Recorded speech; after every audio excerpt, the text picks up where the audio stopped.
71 साली ज्या वेळेला त्यांनी युद्ध करून बघितलं त्यानंतर त्यांनी असंच ठरवलं की we will give thousands of cuts. आता आपण इतक्या क्षमतेने त्यांच्यावरती प्रहार करणार आहोत की त्यांना कळणारही नाही. म्हणजे कात्रजचा घाट नक्कीच दाखवणार आपण. आणि त्यात केवळ सैन्यदलं काम करतील का तर नाही, तर प्रत्येक जागरूक नागरिकांनी हे करण्याची गरज आहे. लहानपणापासून एक शाखेमध्ये जायचं त्यावेळेला असं वाटायचं की देशासाठी काहीतरी करायचं. ARD जॉईन केलं 1982ला. प्रत्यक्ष लढाई करणाऱ्या जवानांच्या हातातली शस्त्र तयार करायची संधी मिळाली. उणे 40 अंश तापमानाच्या ह्याच्यात एक महिना मी 2 वेळा राहिलो आहे जवानांच्या बरोबर. डॉक्टर कलामांना इस्रोकडनं DRDOकडं आणलं. रॉकेट ह्याचा वापर आपण शस्त्रास्त्रांसाठी कसा करायला पाहिजे. आपण शाळेत न्यूटनचे नियम शिकतो. न्यूटनचा पहिला नियम, न्यूटनचा दुसरा नियम, न्यूटनचा तिसरा नियम. आमची संस्था जी आहे, 40 वर्ष मी ज्या संस्थेत काम केलं त्या ARDमध्ये याच 3 नियमावरती सगळे वेगवेगळे प्रकारचे शस्त्रास्त्र आम्ही निर्माण केले म्हणले तर वावगं ठरणार नाही. त्या काळामध्ये नासाने त्यांना ऑफर दिली की तुम्ही एवढं टॅलेंट आहे तुमच्याकडं तर ते भारतात गेल्यावर वाया जाईल. इथं मला त्यांच्याबद्दल जो आदर वाढतो तो असा आहे की ते म्हणले but what is your confidence level. म्हणलं sir I am confident it will work. म्हणजे चाचण्या जरी घेऊन आम्ही प्रूव्ह केलेलं नसलं तर मी कॉन्फिडंट आहे म्हणलं. मग माझ्या एका छोट्या सायंटिस्टच्या सहकार्याच्या आत्मविश्वासावरती झटक्यात ते काय म्हणले, then forget about the test, you bring this weapons to Delhi, we will test it against Pakistan.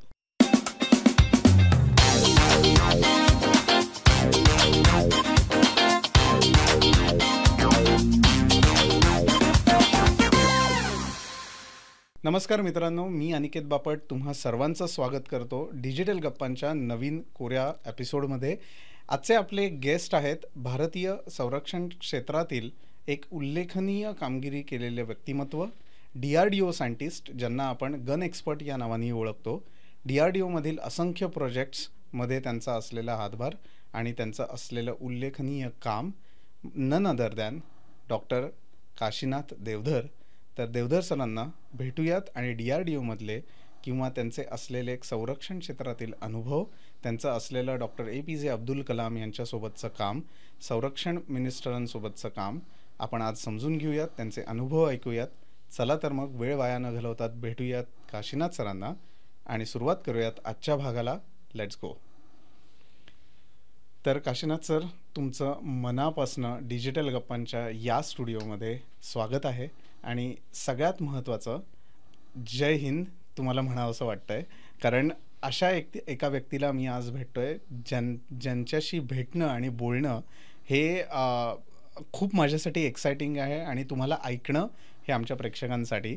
तर सगळ्यात महत्त्वाचं तुम्हाला इथे येऊन आणि आमच्याशी आता ज्या आपण गप्पा मारणार आहोत कसं वाटतं आहे, काय फिलिंग आहे?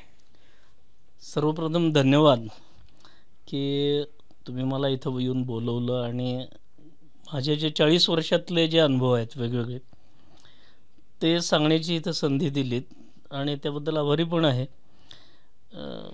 माझ्या मनात असंच येतं की तरुण पिढींना आपण जे घेतलेले अनुभव आहेत त्याच्यापासून काही प्रेरणा मिळाली, काही शिकता आलं तर करता यावं. आणि त्या प्रयत्नामध्ये तुम्ही करताना मला सहाय्य करतायत त्याबद्दल तुमचंही अभिनंदन. थँक्यू. त्यामुळं मला चांगलंच वाटतं की आपल्याला काही चांगल्या गोष्टी आम्ही शिकलो त्या पुढच्या पिढीपर्यंत, पुढच्या तरुणांपर्यंत पोचवण्याची ही एक संधी मला आहे असं मी मानतो. येस सर, तुम्ही पंढरपूरचे ना ओरिजिनली, म्हणजे जे तुमचं जन्म पंढरपूरचा बरोबर? जन्म सातारचा, ॲक्च्युली आजोळ सातारला असल्यामुळे, पण माझं मूळ गाव पंढरपूर बरोबर. सो डिग्री झाल्यानंतर किंवा मास्टर डिग्री झाल्यानंतर प्रायव्हेट जॉब्स आणि प्रायव्हेट सेक्टरमध्ये बरेच ऑप्शन्स ओपन असतानाही DRDO सारखा एक डिफेन्स सेक्टरमधला रिसर्च अँड डेव्हलपमेंटमधला पाथ निवडावा असं का वाटलं? खरं म्हणलं तर माझं शिक्षण जे झालं ते बीडसारख्या मराठवाड्यातल्या अत्यंत मागास गावांमध्ये झालेलं आहे. म्हणजे त्या काळात तर तो एकदम मागास जिल्हा असं त्याला म्हणत असत. आणि त्यावेळेला आम्हाला काही फार कळत नव्हतं की आपल्याला हे करायचं आहे ते करायचं आहे वगैरे. पण लहानपणापासून एक शाखेमध्ये जायचो त्यावेळेला असं वाटायचं की देशासाठी काहीतरी करायचं. म्हणजे डिफेन्समध्ये यायचं आहे का नाही यायचं हे नाही माहीत नव्हतं. आणि त्याच्यासाठी फार मी प्रयत्न केलेत आणि आता मग खूप कष्ट करून आलो आहे किंवा हे असं नाही. कष्ट करणं हे स्वभाव असल्यामुळे कष्ट करत गेलो, मार्क चांगले मिळत गेले, संधी मिळाली आणि मग मी ARD जॉईन केलं 1982ला. ओके. आणि ते सहजतेने त्याचे जो नॉर्म्स असतात ते पूर्ण केले, मार्क चांगले होते, इंटरव्ह्यूला बोलवलं, पहिल्याच इंटरव्ह्यूमध्ये धडाधड उत्तरं किंवा हे दिलं. आणि मग मलाही असं वाटलं की अरे ठीक आहे, आपल्याला देशासाठी काम करायचं आहे. पगार इथं खूप कमी होते त्या मानाने सुरुवातीच्या काळात. म्हणजे प्रायव्हेट इंडस्ट्रीमध्ये किंवा बँकांमध्ये सुद्धा आमच्यापेक्षा जास्ती पगार होते. आणि त्यावेळेला बँकेत नोकरी करणं एक प्रतिष्ठेचं समजलं जायचं. किंवा मोठ्या मोठ्या कंपन्या आहेत, आता पुण्यात राहतो तर टेल्को आहे, बजाज आहे, रस्टन हॉर्न्सबी आहे किंवा अशा वेगवेगळ्या कंपन्यांची संधी उपलब्ध होती. बरोबर. मी अनेक ठिकाणी इंटरव्ह्यू पण दिले, म्हणजे अनुभव यावा इंटरव्ह्यूला काय असतं काय नाही ह्याच्यासाठी. पण तिथल्या काही लोकांनी सांगितलं की तू पुढं शिक म्हणले, की नुसतं नोकरीला आत्ता लागलास तर काय नोकरी मिळेल, चांगली पगार पाणी मिळेल, पण पुढं करिअर किंवा हे जर भविष्य करायचं असेल तर तू जेवढं शिकता येईल तेवढं शिक, असं मला त्या कंपनीतल्याच HR मॅनेजरनी सांगितलं. अच्छा. माझा परफॉर्मन्स चांगला असल्यामुळं कदाचित त्याला वाटलं की यार हा इथं राहिला तर अडकून पडेल, याला पुढं. आणि मग मला ARDचा कॉल आला आणि मी सिलेक्ट झालो. ओके. सिलेक्ट झाल्यानंतर मग विचार केला की चला आपण एक देशासाठी काम करायला मिळते, पगार जरी कमी असला तरी पगार लागतो माणसाला, तो एक मोटिव्ह असतो. पण मुख्य भाग आपण जे काम करतो ते प्रत्यक्ष लढाई करणाऱ्या जवानांच्या हातातली शस्त्र तयार करायची संधी मिळाली. दुसरं एक अट्रॅक्शन मला असं तिथं वाटलं की आजचं काम उद्या नाही, रोज नवीन नवीन शोध लावण्याची संधी. म्हणजे पहिल्यांदा मी सुरुवातीला 1982ला माझी जी नियुक्ती झाली ती प्रामुख्याने भारताची तोफ प्रणाली विकसित करणारा गट आहे त्यांच्यामध्ये सहाय्यक म्हणून झाली. बरोबर. त्यावेळेला भारतामध्ये काही तेवढं तंत्रज्ञान नव्हतं. एक गट काम करत होता, असलेल्या जुन्या तोफा, असलेल्या जुन्या ब्रिटिशकालीन बंदुका हे ते आपल्या हातात होतं, जे वापरात होतं सैन्याकडं ते बघायचं, त्याच्यावरनं समजून घ्यायचं, त्याची थिअरी काय आहे समजून घ्यायची. आणि मग आपल्याला जर रेंज वाढवायची असेल, आपल्याला जर ताकद वाढवायची असेल, आपल्याला जर त्याच्यातले जे पॅरामीटर्स असतात, बारकावे असतात, म्हणजे कन्सिस्टन्सी आहे, ॲक्युरसी आहे, रेंज आहे, पेनिट्रेशन आहे, हे जे वेगवेगळे पॅरामीटर्स असतात ते वाढवायचे असतील तर काय काय करता येऊ शकतं, असा एक अभ्यास करायचा. बरोबर. तसं काय डिफेन्सचं तंत्रज्ञान कोणी आपण होऊन देत नाही. परदेशात जरी प्रगत झालेलं असलं तरी नुसतं बघायला सुद्धा पैसे द्यायचे, आणि किंवा DRDOच्या लोकांना हे कोणी दाखवायचंच नाही.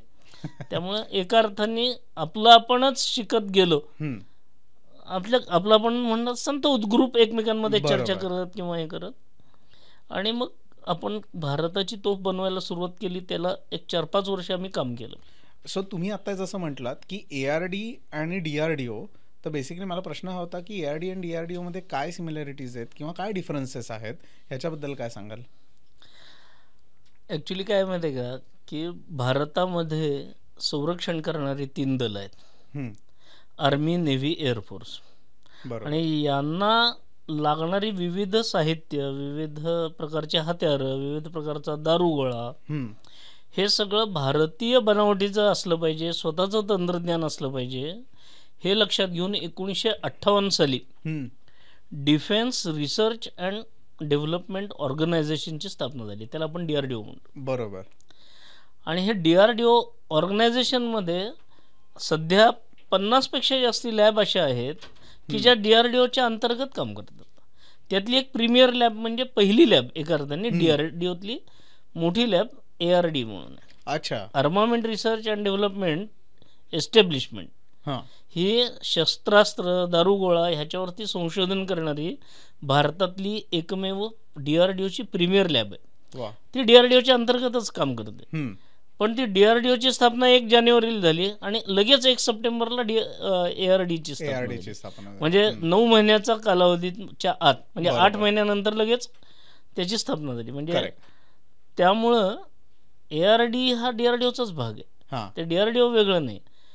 पण DRDOच्या अंतर्गत अनेक संस्था आहेत. म्हणजे आता उदाहरणार्थ काय की सध्या तर आता त्या 50 लॅबचे परत 7 गट केलेत. म्हणजे एक गट आहे तो इलेक्ट्रॉनिक्समध्ये काम करणाऱ्या सर्वांचा एकत्रित असणारा भाग. मग ते रडारवरती, इन्स्ट्रुमेंट्सवरती, याच्यावरती असं ते काम करतात. बरोबर. दुसरं आहे मिसाईलवरती काम करणारा गट. तिसरं जसं हत्यारं, त्याला आर्मामेंट म्हणतो, ARD जसं आहे तसं अन्य लॅब मदत करणारे आहेत की ज्या ARD सारख्या हत्यारांवरती किंवा कम्बॅट व्हेकल्स ज्याला म्हणतो आपण, म्हणजे लढाऊ वाहनं जी असतात, मग रणगाडा असेल किंवा हे असेल, ते सगळे असे एकत्र एका क्लस्टरमध्ये काम करतात. बरोबर. असे 7 क्लस्टर केलेले आहेत. त्यातलं एक क्लस्टर लाईफ सायन्सेसवरती काम करतं. अच्छा. लाईफ सायन्सेसवरती का काम करतं तर एवढे जे सशस्त्र सेनेचे जवान असतील, ऑफिसर असतील, यांना वेगवेगळ्या अनुभवाला, वेगवेगळ्या टेरेनमध्ये, वेगवेगळ्या परिस्थितीमध्ये झुंजावं लागतं, लढावं लागतं. प्रत्येक ठिकाणचं हवामान वेगळं. म्हणजे भारत हा असा देश आहे की ज्या देशामध्ये कायमस्वरूपी 39° असणाऱ्या तापमानाचे सुद्धा काही बॉर्डर्स आहेत, जसं सियाचीन बेस म्हणतो आपण. बरोबर. तसं कायमस्वरूपी बर्फाच्छादित प्रदेशातच आपल्या जवानांना राहावं.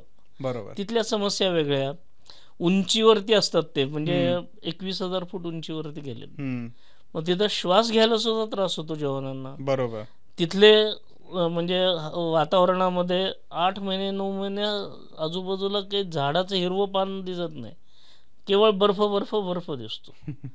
अशा परिस्थितीमध्ये त्यांना मानसिक आरोग्य, त्यांचं शारीरिक आरोग्य, तिथले म्हणून काही रोग असतात, त्याच्यावरती औषधोपचार झाले पाहिजेत.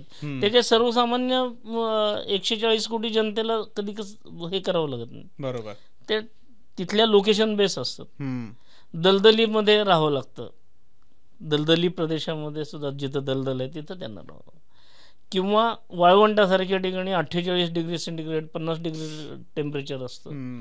तर ते थंडीमध्ये कदाचित कमी येईल, पण उन्हाळ्यामध्ये एक्स्ट्रीमच घटतं. उदाहरणार्थ पोखरणसारखं ठिकाण, थरचं वाळवंट जे आहे तिथं, सुरतगडचं ठिकाण आहे, अशा ठिकाणी ते वेगळे वेगळे आहेत. मग अशा ठिकाणच्या जवानांना सगळ्या प्रकारचा सपोर्ट, म्हणजे त्यांचं न्यूट्रिशन तिथल्या प्रमाणे होतं का नाही, त्यांना बरोबर फूड प्रॉपर मिळतं का नाही, तिथलं फूड वेगळं इथलं फूड वेगळं, पण ते प्रॉपर इन्ग्रेडियंट्स त्यांच्यापर्यंत जाऊन मिळतात का नाही, हे संशोधन करणारी सुद्धा म्हणजे फूड रिसर्च लॅब म्हणून आहे. अच्छा. औषधांसाठी न्यूक्लिअर बेस्ड मेडिसिन इन्मास असेल, फिजिओलॉजीचा अभ्यास करून फिजिकल, म्हणजे आता उदाहरण तोफांवरती काम करतात लोक. मी तोफाचं असल्यामुळे तोफेचं उदाहरण देतो की एका तोफेवरती प्रचंड प्रमाणाचा एक गोळा फायर केला की आवाज, नॉईज ज्याला म्हणतो, ती 150-180 dBच्या पेक्षा जास्ती साऊंड लेवल जाते. त्याच्या व्हिसिनिटीमध्ये असणाऱ्या सगळ्या जवानांचे कान त्याला त्रास होतो, बधीर होऊ शकतात किंवा हे होतात. बरोबर. मग त्यावेळेला त्यांच्या कानाचं प्रोटेक्शन करणं हा सुद्धा महत्वाचा भाग आहे. बधीर होऊन जातील नाहीतर आपले सगळे जवान. त्यामुळे त्याच्यापासून प्रोटेक्शन करणारे काही गिअर्स, प्रोटेक्टिव्ह गिअर्स, थंडीपासून 39°मध्ये रात्रंदिवस राहायचं. आता आपण द्रास, कारगिल, बटाली सगळे भाग, हिमशिखरं बघतो हिमालयाची, आणि तसा तिथपर्यंत फार तवांग आणि तिकडच्या भागात सुद्धा आहे. ते नथुला पास वगैरे तो जो भाग आहे, दार्जिलिंगच्या पुढं वगैरे, तो तिकडचाही भाग आहे, अरुणाचल प्रदेश आहे, असा मोठा हिमालयाचा जो पट्टा आहे तिथं 39 तापमान असतं. 39 आपल्याला ऐकायला सोपं वाटतं, सर्वसामान्य लोकांना अनुभवच नसतो त्याचा. आणि रात्रंदिवस तिथे गस्त घालायचे आपण म्हणतो, किंवा बॉर्डरची आपल्याला जवानांना बेसिकली डिफेन्स करणं जे म्हणतात, जे की 24 तास डोळ्यामध्ये तेल घालून उभं राहावं लागतं. मी गेलेलो आहे वर्ग अशा 39° तापमानाच्या ह्याच्यात. एक महिना मी 2 वेळा राहिलोय जवानांच्या बरोबर. बापरे. आणि तिथं 3 प्रकारचं म्हणजे लढाई, एका अर्थाने 3 प्रकारची लढाई असते. पहिली लढाई असते ती हवामानाशी, ऑड टेम्परेचर, म्हणजे प्रचंड थंडी, त्यामुळे थंडीपासून प्रोटेक्शन करण्यासाठी एकावर एक अंगावरती किती कपडे घालावेत, त्याला वेगवेगळ्या ओव्हरकोट पाहिजे, हे पाहिजे, आणि ते विशिष्ट प्रकारचे कपडे असले तरच जगू शकेल, नाही तर माणूस जगणंच अशक्य. बरोबर. फार गुठून देईल सगळं, रक्त व्यक्त एवढं परिस्थिती असते. पण 39 म्हणजे किती, एक सर्वसामान्य लोकांना आपल्या घरातला फ्रीज माहीत असतो. त्या फ्रीजमध्ये एक कप्पा असतो, त्याला आपण बर्फ तयार करण्याचा कप्पा असतो, त्याचं टेम्परेचर -3 -4 असतं. थोडा बर्फ लवकर तयार करण्यासाठी -5 पर्यंत जातात, ते तो नॉब फिरवून. बरोबर. इथलं टेम्परेचर -40, म्हणजे त्याच्या दसपट खाली टेम्परेचर, आणि तिथं आपल्याला काही हेच होत नाही, संधीच मिळत नाही काही. त्यामुळं तिथनं दिलेल्या इन्स्ट्रक्शनप्रमाणे, कारण अनुभवातनं ते सगळे आलेल्या गोष्टी आहेत, इन्स्ट्रक्शनप्रमाणे आपण वागणं आणि प्रोटेक्शन करणं हा एक त्यातला महत्त्वाचा भाग असतो. दुसरं असं की जसं आपण समुद्रसपाटीवर उंच जातो हिमालयामध्ये, तर ऑक्सिजन पुरेसं मिळत नाही, याचं कारण हवा विरळ होत जाते. बरोबर. म्हणजे आत्ता मी ज्या भाषेत किंवा ज्या गतीमध्ये बोलतोय, ते बोलणं सुद्धा मला शक्य नसतं तिथं एवढ्या गतीत. खरं. म्हणजे त्यावेळेला मी म्हणलं आता 2 वेळा 1-1 महिना राहून आलो, तर त्यावेळेला STD करायचो मग घरी, आणि ते स्वस्तात व्हावं म्हणून रात्री 11:30 वाजता वगैरे करायचं. कारण ते 11:30 नंतर जरा पैसे वाचायचे आपले, त्या ह्याच्यात बराच वेळ बोलता यायचा. तर तिथनं घरी ज्या वेळेला फोन करायचो, त्यावेळेला घरच्यांना असं वाटायचं की हा काय आजारी आहे का काय, असा एकदम इतका स्लो, आणि हा का बोलतोय, कारण श्वास लागलाय का काय वगैरे, अशी काळजी वाटायची. म्हणजे मी नॉर्मल बोलू शकत नाही आत्ता जेवढं गतीत बोलतो तेवढं, अशी स्थिती असते. तर असं मायनस टेम्परेचर, विरळ हवा, त्यामुळे ऑक्सिजनचं जो पुरेसा ऑक्सिजन नसणं, असा एक प्रकार. आणि मग तिसरा प्रत्यक्ष शत्रूच्या गोळी किंवा हे ते चुकवणं प्रत्यक्ष. तिथला डॉक्टर आम्हाला म्हणलं की या 3 ह्याच्यामध्ये 99% आपल्या ज्या कॅज्युलिटी आहेत किंवा मग जे आपले जवान हुतात्मा होतात, बरोबर, ते जवळजवळ 98-99% या परिस्थितीमुळं जास्तीत जातात. कधीतरी ॲव्हलांच होतो, बर्फामध्ये गाडले जातात, 10-15 लोक गस्त घालत असताना बर्फाखाली दबले, आणि त्यांना काढायला आणि ते कळायला तरी पाहिजे, अशातला प्रकाराने ते गेले, अशा पद्धतीचं आहे. म्हणजे मी ज्या एक 2x8 गोरखा रायफल्सच्या तिथं बरोबर ट्रायलला गेलो होतो, मी जे म्हणलं ते आहे, तर त्याचा एक मेजर होता, तो कमांड करत होता त्या ह्याच्याबरोबर, म्हणजे CO, ज्याला ॲक्टिंग CO होता तो त्यावेळी, तर त्याला सेना मेडल मिळालं होतं. का तर त्यांनी 11 जवान त्याच्या ह्याचे दबले होते बर्फाखाली, आणि ते त्यांनी कौशल्याने खूप स्वतःचा प्राण धोक्यात घालून बाहेर काढलं. 11 पैकी 10 जणांना बाहेर काढलं, एक हातात लागलं नाही किंवा हे कला गमावला त्याने, पण ह्या 11 पैकी 10 काढलं म्हणून त्याला ते सेना मेडल मिळालं होतं. असं एक मेजर जोगिंदर सिंग नाव होतं त्याचं, म्हणजे आता नावही आठवत आहे मला. ही घटना आहे 2003-2002ची आहे, म्हणजे त्या आसपासची. पण असं खूप वॉड परिस्थितीमध्ये आपलं सैन्य जेव्हा आपण लढताना बघतो, त्यावेळेला मनात विचार येतो की अरे, ते देशासाठी एवढं रात्रंदिवस झटत आहेत, त्यांच्या हातातलं शस्त्र चांगलं असणं याच्यासाठी माझी नोकरी आहे, मग आपण तर किती काम केलं पाहिजे त्यांच्यासाठी. तुम्हाला जेव्हा गन एक्सपर्ट म्हणून लोक संबोधतात, किंवा तुम्ही गन्स या गटामध्ये जेव्हा तुमची निवड झाली, तोफा असतील, गन्स असतील, तर मग एअर डिफेन्स गन्स आहेत किंवा आर्टिलरी गन्स आहेत किंवा टँक गन्स आहेत, मग ह्याच्यामध्ये काय डिफरन्सेस असतात? ॲक्च्युली कसं असं माहिती आहे का, तोफा ह्या सामान्यपणे सरसकट ज्या आपण बघतो तशा असतात. त्या सगळ्यांच्या मागचं प्रिन्सिपल एकच आहे की एक तोफ गोळा शत्रूवरती फेकायचा, आणि तो शत्रू नष्ट झाला पाहिजे, हे त्याचं मूळ लॉजिक. मग आता शत्रू कसा आहे, काय आहे, टार्गेट काय आहे, त्याला शत्रू म्हणजे टार्गेट, की नुसता शत्रू एक माणूस असेल तर त्याला एक छोटीशी गोळी पुरते. बरोबर. तोच जर शत्रू एकदम 10-12 शत्रूमध्ये असतील तर त्याला एक गोळी नाही पुरणार, मग अख्खी मशीन गन लावावी लागते, इन्स्टॉल करावी लागेल. मशीन गन नाही भागलं तर एक बॉम्ब असा टाकायला लागेल की 10-12 जण एकाच वेळेला त्यातनं खलास होतील. म्हणजे असे विविध प्रकारचे शस्त्र, म्हणजे आपण शस्त्रांचं वर्गीकरण टार्गेट अनुसार करू शकतो. म्हणजे तुम्हाला रणगाडा फोडायचा असेल तर रणगाडा म्हणजे प्रचंड हेवी कवच असतं त्या वाहनावर. बरं. आणि ते जर फोडून तुम्हाला काम करायचं असेल तर ते फोडण्यासाठी लागणारी एनर्जी प्रचंड असते. ते फोडून कवच फोडून जाणं. म्हणून कसं आहे, दुसऱ्या महायुद्धामध्ये जर्मनीने ह्याचा वापर खूप मोठ्या प्रमाणावर केला. ब्रिटिश लोकांनी त्याचं थोडंसं संशोधन करून पहिल्या महायुद्धात वापरायचा प्रयत्न केला. पण तो कन्सेप्ट असा होता की शत्रूच्या गोटात तुम्ही बिनधडकपणे धडक आत घुसवायचं तुमचं वाहन. अच्छा. शत्रूचा येणारा सगळा गोळीबार किंवा जो मारा आहे तो थोपवण्यासाठीचं कवच त्या वाहनाला असेल. आणि तुमच्याकडे अशी एक पॉवरफुल तोफ असेल की ती तोफ तुम्ही प्रत्यक्ष शत्रूला मारू शकाल. आणि जबरदस्त तोफ. म्हणजे 3 गोष्टी आहेत. वाहन आहे त्यामुळे तुम्हाला मोबिलिटी मिळते. जबरदस्त तुमच्याकडं एक तोफ आहे, ताकदवान तोफ आहे की पहिल्याच गोळ्यामध्ये राहून मारायचं, शत्रू मेला पाहिजे. हा पहिला भाग.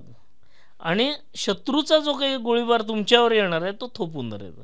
या 3 कन्सेप्टवरती रणगाडाचं डिझाईन असतं. वा. आणि ह्या दुसऱ्या महायुद्धामध्ये जर्मन लोकांनी त्याचा खूप मोठ्या प्रमाणावर वापर केला. आजही जर्मनचे रणगाडे वगैरे सगळ्या जगभर दिसतात आपल्याला. पण मग एकदा तो रणगाडाचा झाला की आपणही रणगाडे चालू केले. आणि मग भारताने स्क्रॅचपासून जे काम केलं त्याच्यामध्ये आपण अर्जुन नावाचा रणगाडा विकसित केला. आणि योगायोगाने मी ज्या वेळेला 82 ते 86 काम करत होतो त्यावेळेला जरी तोफांसाठी डिझाईन काम करत असलं तरी त्यावेळेचा आमची डिझाईन फेज होती. त्यामुळं एकाच वेळेला मल्टिपल प्रोजेक्ट काम करण्याची संधी मिळत गेली. कारण नुसतं रात्रंदिवस डिझाईन फेजमध्ये काही काम असेल असं नाही, तर काही प्रोजेक्ट डिझाईन फेजमध्ये, काही प्रोजेक्ट मॅन्युफॅक्चरिंग स्टेजमध्ये, काही प्रोजेक्ट टेस्टिंग आणि ॲनालिसिसमध्ये. बरोबर. असे जे असतात त्या तिन्ही प्रकारचे वेगवेगळे तोफा आम्ही करत होतो. आता मी सांगितलं असं टार्गेट काय आहे, काय नष्ट करायचं आहे ह्याच्यावरती अवलंबून तोफेचं प्रकार ठरतो. बरोबर. उदाहरणार्थ या तोफा जहाजावर बसवलेले असतील तर त्याला नेव्हल गन म्हणतात. अच्छा.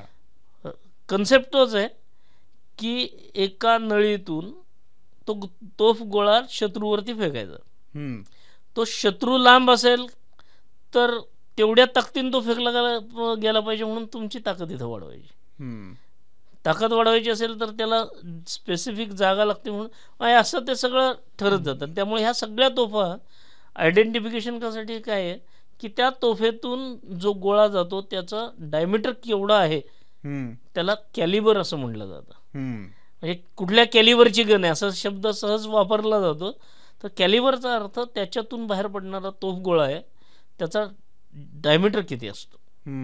आणि ज्या छोट्या छोट्या गोळ्या आहेत एक माणसासाठी मारणाऱ्या, आपण शब्दप्रयोग ऐकले असतील आणि NCC WNCC मध्ये जे मुलं आहेत त्यांनी ऐकलेलं असतं की 303 फायर केली. तर 303 काय आहे, तर 303 असं वेपन आहे, म्हणजे रायफल आहे की त्यातनं जी गोळी बाहेर पडते त्याचा डायमीटर 0.303 इंच, कारण हे ब्रिटिशकालीनचं हे असल्यामुळे ते इंचात मोजत असत. तेवढ्या इंचाचं तो गोळी बाहेर पडते. 0.22 परत इंचामधलं आहे. ओके. पण हल्ली आपण SI युनिट वापरतो आणि सगळे जे वेपन आहेत ते मिलीमीटरमध्ये मोजले जातात. त्यामुळं ही जी तोफ, कुठली तोफेचं आयडेंटिफिकेशन असेल किंवा आपण बनवलेल्या ज्या बंदूक आहेत त्याचं इन्सास नावाची रायफल आपण बनवली, तर इन्सासचं काय 5.56 मिलीमीटर असं 5.56 असं कॅलिबर घेतलं. त्याचं 7.62 मिलीमीटर SLR असं पण म्हणतो, म्हणजे सेल्फ लोडिंग रायफल. SLRचा फुल फॉर्म सेल्फ लोडिंग. आता सेल्फ लोडिंग रायफल म्हणजे हे सगळी वेपन आहेत ना, त्यातली एक गोळी फायर करायची असेल तर 8 ऑपरेशन तुम्हाला करायला लागतात. म्हणजे पहिलं आहे feed, cock, load, lock. Lock झालं की तुम्ही निशाणाधाराचा फायर करायचं. गोळी बाहेर पडली की अनलॉक, एक्स्ट्रॅक्ट म्हणजे जो कार्ट्रिज असतो तो काढून टाकायचा बाहेर, रिकामा खोका जे आहे ते काढून टाकायचं आणि इजेक्ट म्हणजे ती फेकून द्यायची, म्हणजे दुसऱ्या राऊंडसाठी यू आर रेडी. बरोबर. आता ही सगळी 8 ऑपरेशन ज्या वेळेला तुम्ही हाताने करता त्याला आपण मॅन्युअल वेपन म्हणतो. बरोबर. ही सगळी ऑपरेशन कुठली तरी एनर्जी आयदर एक्सटर्नल एनर्जी किंवा इंटरनल एनर्जी ट्रॅप करून ती 8 ऑपरेशन ॲटोमॅटिक घडत गेली. म्हणजे एकदा ट्रिगर दाबला की गोळ्या जात राहिल्या धाड धाड धाड धाड. त्याला प्रत्येक वेळेला काही ॲक्शन करायची गरज नाही मॅन्युअल, तर त्याला आपण ॲटोमॅटिक वेपन म्हणतो. बरोबर. म्हणजे ह्या वेपनमधला फरक असा आहे की एक त्याचा रेट ऑफ फायर वाढतो स्वाभाविकपणे, आणि हाताने कितीही नाही म्हणलं तरी तेवढी सगळे 8 ऑपरेशन करायला वेळ जातो. बरोबर. ती सेल्फ लोडिंग रायफलचा जो विषय आला तर त्याच्यामध्ये मॅगझिनमध्ये ऑलरेडी काही राऊंड आहेत, आणि त्या मॅगझिनमधले राऊंड किंवा बेल्टेड ॲम्युनिशन आहे त्याचेही प्रकार आहेत की मॅगझिनमध्ये नाही म्हणलं तरी 20, 25, 30, 35, 40 अशा लिमिटेड राऊंड बसतील. बरोबर. पण तुम्हाला पोस्टवरती एखाद्या सप्रेस करायचं आहे सरहद्दीवरती किंवा ह्याला, तर 20-25नी काय होणार असं पण असतं. मग सप्रेस करण्यासाठी तुम्हाला बेल्ट लावून ॲम्युनिशन, ते असे आपण कदाचित प्रत्यक्ष नसेल तर सिनेमात तरी बघतो आपण, धाड धाड तो बेल्टनी ॲम्युनिशन ओढतो आणि इकडे गोळ्या फसतात, तर त्याला म्हणतात ॲटोमॅटिक वेपन. आणि मजेची गोष्ट म्हणजे ह्या दोन्हीच्या मधलं एक वेपन असतं, त्याला आपण सेमी ॲटोमॅटिक वेपन म्हणतो. म्हणजे feed, cock, load, lock, fire सोडून एक्स्ट्रॅक्ट इजेक्ट पर्यंतचे म्हणजे अनलॉक, एक्स्ट्रॅक्ट, इजेक्ट ही 8 पैकी 7 ऑपरेशन ॲटोमॅटिक करायची, आणि प्रत्येक वेळेला नेम धरायचा आणि ट्रिगर दाबायचा, म्हणजे फायरचं ऑपरेशन तुम्हाला मॅन्युअल करायचं, तर त्याला सेमी ॲटोमॅटिक वेपन म्हणतात. तर त्यामुळं अशा वेपनच्या कॅटेगरीज असतात की हे 8 ऑपरेशन छोटी गोळीपासून मोठ्या तोफांपर्यंत सगळ्यांना ही 8 ऑपरेशन लागतातच. बरोबर. काही ऑपरेशन क्लब केली जातात, काही ऑपरेशनला वेळ लागतो. म्हणजे तुम्हाला 50 किलोचा जर गोळा किंवा 35 किलोचा 30 किलोचा गोळा जर मोठ्या गनमध्ये लोड करायचा असेल तर ती लोडिंग मेकॅनिझम मॅन्युअल असेल तर ती माणसं उचलून भरणार तो गोळा, म्हणजे त्याचं रेट ऑफ फायर कमी येणार. बरोबर. हेच जर ॲटोमॅटिक झालं, आता वेगवेगळ्या ह्याच्यात ॲटोमेशनकडे जेव्हा जातो ॲटोमॅटिक तोफगोळे भरायला लागले तर रेट वाढतो. बरोबर. तर हे असे वेगवेगळे आस्पेक्ट आपल्याला त्यातनं. बरोबर. तर आता तुम्ही वेगवेगळ्या गन्सबद्दल एक्सप्लेन केलं की कशी गन चालते, इथपासनं किती MM कॅलिबरचं त्याच्यामध्ये राऊंड फायर केले जातात, मग सेमी ऑटोमॅटिक, ऑटोमॅटिक, हा सगळा प्रकार. बरोबर. पण तुम्ही रॉकेट्स आणि मिसाईल्सवर पण काम केलेलं आहेत किंवा DRDOमध्ये काम चालतं, तर बेसिकली ह्याच्यात फरक काय आहे की रॉकेटमध्ये आणि मिसाईलमध्ये, आणि त्याचं ऑपरेशनल डिफरन्सेस काय आहेत, ह्याच्याविषयी काय सांगू शकाल? कसं आहे, हल्लीचं युग जे आहे ते मिसाईलचं युग आहे. आपण त्याला क्षेपणास्त्र म्हणतो एका अर्थाने. तर भारताकडे काही क्षेपणास्त्र नव्हती. आपण सगळी क्षेपणास्त्र ही प्रगत राष्ट्र ज्याला म्हणायचो त्या सगळ्या देशातून विकत घ्यायचो. बरोबर. आणि प्रचंड पैसा ओतला जायचा आपला त्या ह्याच्यात. तर त्यावेळेस आपल्या अवकाश क्षेत्रामध्ये काम करणारे जे शास्त्रज्ञ आहेत, डॉक्टर विक्रम साराभाई असतील, त्यांच्या टीममध्ये डॉक्टर APJ अब्दुल कलाम हे रॉकेट सायन्स शिकून आलेले, परदेशातनं शिकून आलेले असे सायंटिस्ट होते.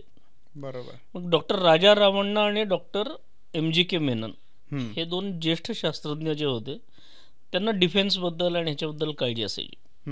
ते डिफेन्सचं पण बघायचे. ते दोघं अवकाश क्षेत्रातही काम करत होते, अणुबॉम्बच्या क्षेत्रातही काम करत होते, पण डिफेन्ससाठी त्यांनी मोठं हे केलं. तर त्यांनी काय केलं, डॉक्टर कलामांना इस्रोकडनं DRDOकडं आणलं की रॉकेट ह्याचा वापर आपण शस्त्रास्त्रांसाठी कसा करायला पाहिजे अशासाठी. म्हणजे मी गमतीने मुलांना सांगतो की आपण शाळेत न्यूटनचे नियम शिकतो. न्यूटनचा पहिला नियम, न्यूटनचा दुसरा नियम, न्यूटनचा तिसरा नियम. शाळेतल्या विद्यार्थ्यांच्या दृष्टीने काय असतं की हा 2 मार्काचा आहे, हा 5 मार्काचा आहे, हा 3 मार्काचा आहे, अशा मार्कावरती बोलतात. आमची संस्था जी आहे, 40 वर्ष मी ज्या संस्थेत काम केलं त्या ARDमध्ये याच 3 नियमावरती सगळे वेगवेगळे प्रकारचे शस्त्रास्त्र आम्ही निर्माण केले म्हणलं तर वावगं ठरणार नाही. वा. म्हणजे कुठलंही टार्गेट आपल्याला नष्ट करायचं असेल, यूज न्यूटन्स फर्स्ट लॉ. न्यूटनचा पहिला नियम जो लॉ ऑफ इनर्शिया आहे. मगाशी सांगितलं असं, छोटीशी गोळीपासून गोळा मोठा बॉम्ब तोफेतून टाकायचा असेल तर आपण न्यूटनचा दुसरा नियम वापरतो, force is equal to mass into acceleration, असं त्याचं एक सूत्र आहे. बाकी फार डिटेलमध्ये जात नाही मी, पण हे सर्वसामान्य आपण 8वी-9वीतल्या मुलांना कळेल अशा ह्याच्यात असतं. आणि न्यूटनचा तिसरा नियम जो आहे तो every action has got equal and opposite reaction. त्या आधारावरती सगळे रॉकेट, मिसाईल आणि ह्या सगळ्या प्रकारचा जो भाग आहे तो न्यूटनच्या तिसऱ्या नियमावर चालतो. तर हे रॉकेट सायन्स आपल्याकडं नव्हतं आणि या रॉकेट सायन्सला शिकून येण्यासाठी डॉक्टर कलामांना पाठवलं होतं. डॉक्टर विक्रम साराभाईंनी अमेरिकेत पाठवलं होतं. पण डॉक्टर कलाम आपण सगळे जाणतो की प्रचंड हुशार व्यक्तिमत्व, हरहुन्नरी आणि हे. तर डॉक्टर कलामांनी काय केलं, तिथं आपली एक झलक दाखवून दिली सगळ्यांना शिकत असताना. तर त्या काळामध्ये म्हणजे 1970च्या आधीची गोष्ट आहे, त्या काळामध्ये नासाने त्यांना ऑफर दिली की तुम्ही एवढं टॅलेंट आहे तुमच्याकडे, तर ते भारतात गेल्यावर वाया जाईल, तुम्ही आमच्याकडे, त्यापेक्षा तुम्ही आमच्या इथं या, आम्ही तुम्हाला मोठ्या प्रमाणावरती एखादा प्रोग्राम डिरेक्टर सारखं एक पोस्ट देतो, तुम्ही म्हणाल तसे पगार पाणी किंवा ज्याला पॅकेज हल्लीच्या भाषेत म्हणतो आपण, सगळ्या गोष्टी प्रोव्हाइड करतो आम्ही, तुम्ही आमच्या इथं काम करा, अशी ऑफर दिली. आणि डॉक्टर कलाम गेले होते, ते रॉकेट सायन्स शिकण्यासाठी गेले होते, त्यांचं शिक्षण झालं होतं, तिथली ऑफर आहे एवढी. तो काळ असा होता की 1969 साली 21 जुलैला अमेरिकेचा माणूस चंद्रावर उतरवला होता. म्हणजे अमेरिका किती मोठ्या प्रमाणावरती पुढं गेलेली होती. आणि त्याच काळातले आपण इंटरनेटवरती फोटो वगैरे बघितले असतील की रॉकेटचे भाग हे आपल्या इथल्या ज्या ट्रायल व्हायच्या ते सुद्धा अमेरिकन रॉकेट कुठनं तरी आणलेलं, त्याचे पार्ट सायकलच्या कॅरियरवरनं वगैरे घेऊन जात आहेत. आणि तो थुंबा म्हणून जे ठिकाण आहे केरळच्या किनारपट्टीवरती, त्या ठिकाणी ते डॉक्टर कलाम आणि त्यांची टीम त्याची जोडणी करते. आणि मग ते साऊंडिंग रॉकेट होतं, ते साधं बेसिक रॉकेट होतं साऊंडिंग रॉकेट. साऊंडिंग रॉकेटचे टेस्टिंग व्हायचं. म्हणजे आपल्याकडं कुठल्याही प्रकारचं नॉलेज नाही, आपल्याकडं कुठल्याही प्रकारचं रॉकेटचं म्हणा किंवा ह्याचं काही ABCDच माहीत नव्हती, अशातला प्रकार होता. इन्फ्रास्ट्रक्चर आत्ताच मी सांगितलं की मोटरेबल रोड नव्हते, सायकलच्या कॅरियरवरनं नेत होते काही. म्हणजे तुम्हाला आश्चर्य वाटेल की पहिला आपला उपग्रह भारताचा हा बैलगाडीत टाकून न्यावा लागला होता. बरोबर. म्हणजे मोटर कार वगैरे काही नव्हते. तर डॉक्टर कलामांना एवढी मोठी अपॉर्च्युनिटी असताना तो काळ असा होता की तो भारतीय जो हुशार म्हणवला जायचा तो अमेरिकेकडं धावत होता की तिथं आपल्याला करिअर आहे, इथं काय ठेवलं आहे भारतात, असं विचार करायचा. तसं डॉक्टर कलामांना ऑफर मिळाली, त्यांनी ते घेतलं असतं तर ते आज कदाचित खूप पुढेही गेले असते, माहीत नाही. पण देशाबद्दल वाटणारं एक प्रेम जे असतं ते डॉक्टर कलामांमध्ये बघायला मिळतं. त्यांनी ती नासाची ऑफर झिडकारली करताना, म्हणजे ती काय म्हणतात त्याला, स्वीकार केली नाही. आणि ते म्हणले की मला डॉक्टर विक्रम साराभाईंनी परत यायला सांगितलं, मी परत जाणार. बरोबर. आणि ते डॉक्टर विक्रम साराभाईंच्याकडं परत आले, म्हणजे इस्रोच्या कामाला सुरुवात. आणि त्यावेळेला इस्रो पण स्थापना झालेली नव्हती बरं का, इस्रोच्या स्थापनेच्या आधीची गोष्ट. ज्या वेळेला 69 साली 21 जुलैला माणसं चंद्रावर पोचली अमेरिकेची, त्यानंतर भारत सरकारला असं वाटलं की अरे अवकाश क्षेत्रात काम करण्याची गरज आहे. विक्रम साराभाई आधीपासून काम करत होते 1962-63 पासून किंवा त्याच्या आधीपासून. विक्रम साराभाई कमिटेड होते आणि त्यांना निश्चित वाटत होतं की भारतात याची गरज आहे आणि ते केलं पाहिजे, म्हणून ते स्वतः काम करत होते. भारत सरकारने 15 ऑगस्ट 1969 इस्रोची स्थापना केली. बर. म्हणजे अवकाश क्षेत्रात जी आता आपली प्रगती बघतोय ती 69ला अमेरिकेचं यान चंद्रावर पोचलं, माणूस परत आला, नील आर्मस्ट्रॉंगचा आपण सगळेजण ऐकतो, तेव्हा स्थापना झाली. त्यावेळेला असं काहीतरी केलं पाहिजे असं वाटलं आपल्याला आणि सरकारने ती स्थापना केली. स्वाभाविकपणे डॉक्टर विक्रम साराभाई त्यातले असल्यामुळं आणि त्यांचा तो कन्सेप्ट असल्यामुळं त्यांनी ते चेअरमन होते आणि त्यांचे व्हिजन स्पष्ट होते की मला भारताला असं बनवायचं आहे या क्षेत्रामध्ये, अवकाश क्षेत्रामध्ये, की प्रत्येक भारतीयाला त्याचा लाभ मिळेल, तो त्याचं डे टू डे लाईफमध्ये जीवनमान उंचावेल. ह्याच्यासाठी मला अवकाश क्षेत्रात काम करायचं आहे. बरोबर. त्यावेळेला एक वेळचं अन्न काही लाख लोकांना, काही कोटी लोकांना मिळत नाही अशी स्थिती होती. लोक म्हणायचे की तुम्ही कशाला पाण्यात पैसा घालताय, समुद्रात हे उडवताय. तर अशा स्थितीत कलाम आले परत. त्या कलामांना भारतातले पत्रकार इथं आल्यावरती भेटले आणि म्हणले तुम्हाला हा तुमचा निर्णय वेडेपणाचा वाटत नाही का? म्हणले तुम्ही तिथलं सगळं एवढं सोडून परत येत आहे, इथं काय ठेवलं आहे? म्हणजे इथं काय आपल्याकडं इन्फ्रास्ट्रक्चर नाही, नॉलेज नाही, काही नाही, तुमचं ज्ञान सगळं म्हणजे वाळूत गेल्यासारखं आहे. म्हणजे ग्रामीण भाषेत तर वेगळे शब्द वापरतात की ते म्हणजे त्यातनं काहीच आउटपुट मिळणार नाही असं त्यावेळेचं त्यांचं म्हणणं होतं. तर डॉक्टर कलाम कमिटेड होते. ते म्हणले की त्यांनी त्या पत्रकारांना उत्तर परस्पर दिलं. ते म्हणले की अरे इतिहासापासून आपण काहीतरी शिकलं पाहिजे म्हणले. आणि त्यांनी त्यांना दाखला दिला. म्हणजे देवदानवांचं युद्ध चालू होतं आणि देवदानवांचं युद्ध चालू असताना माणसं मरायची. इकडचे युद्ध म्हणलं की मरणं आलं, पण देवाकडचे जे लढणारे देव आहेत हे हळूहळू कमी व्हायला लागले आणि दानवांकडचे जे आहेत ते मेलेले दुसऱ्या दिवशी परत जिवंत होऊन लढायला लागायचे. हे जिवंत कसे काय होतात? तर त्यांचा जो गुरु आहे शुक्राचार्य, त्याच्याकडं ती संजीवनी विद्या होती.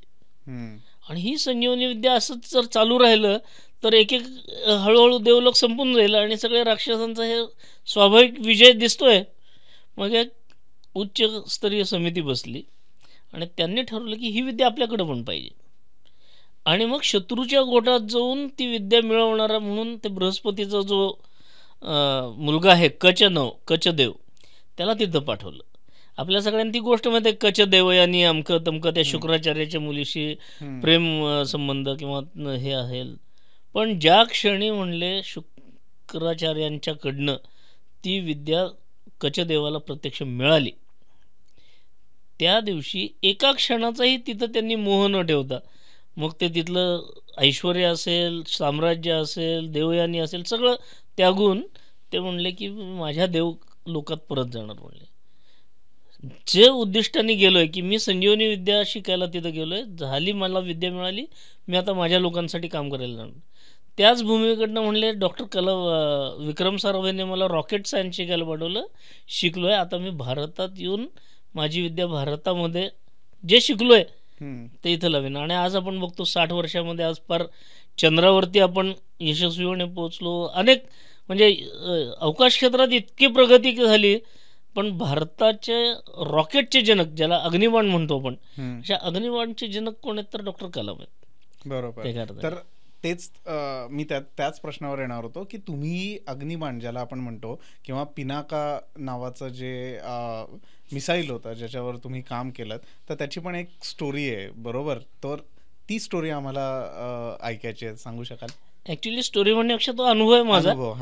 की कसं आहे, त्याची प्रकर्षाने आठवण कधी झाली तर परवा आपले भारताचे पंतप्रधान मोदी सर हे अमेरिकेत जायच्या आधी फ्रान्सला गेले होते. तो जो अमेरिकेचा दौरा होता तो आधीचा टप्पा फ्रान्समध्ये होता. बरोबर. आणि फ्रान्सची जेव्हा बोलणी करतो आपण देवाणघेवाणीच्या, तर इतके वर्ष आपण फक्त घेवाणच करायचो, देवाणचा काही प्रश्न नव्हता का, आपल्याकडनं कोणी घेत नव्हतं.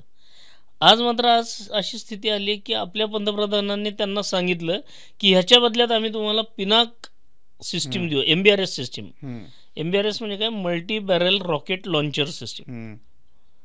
MBRL म्हणजे एका ट्रकवर 12 रॉकेट बसतील, लोड करू शकतो, अशा पद्धतीची रचना असते. म्हणजे 6 रॉकेट एका भात्यामध्ये, दुसऱ्या भात्यामध्ये 6 रॉकेट, असे 2 भाते एका ट्रकवर. आणि असे 6 ट्रकची मिळून एक बॅटरी असते.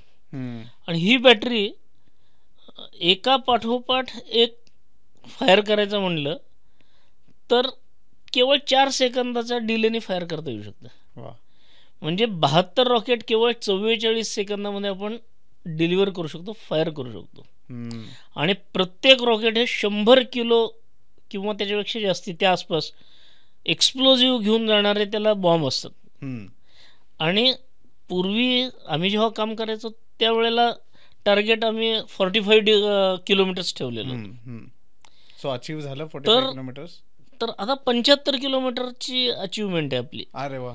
75 किलोमीटरवरचा 1 किलोमीटर बाय 1 किलोमीटरचा शत्रूचा जो तळ असेल, ठाणं असेल, ते अवघ्या 44 सेकंदात नष्ट करण्याची क्षमता म्हणजे पिनाक रॉकेट. वा वा. आणि ते मोदींनी त्यांना जेव्हा ऑफर केलं त्यावेळेला लक्षात आलं की ते आता आंतरराष्ट्रीय स्तराची वेपन सिस्टीम झालेली आहे, म्हणूनच ती ऑफर करू शकले. करेक्ट.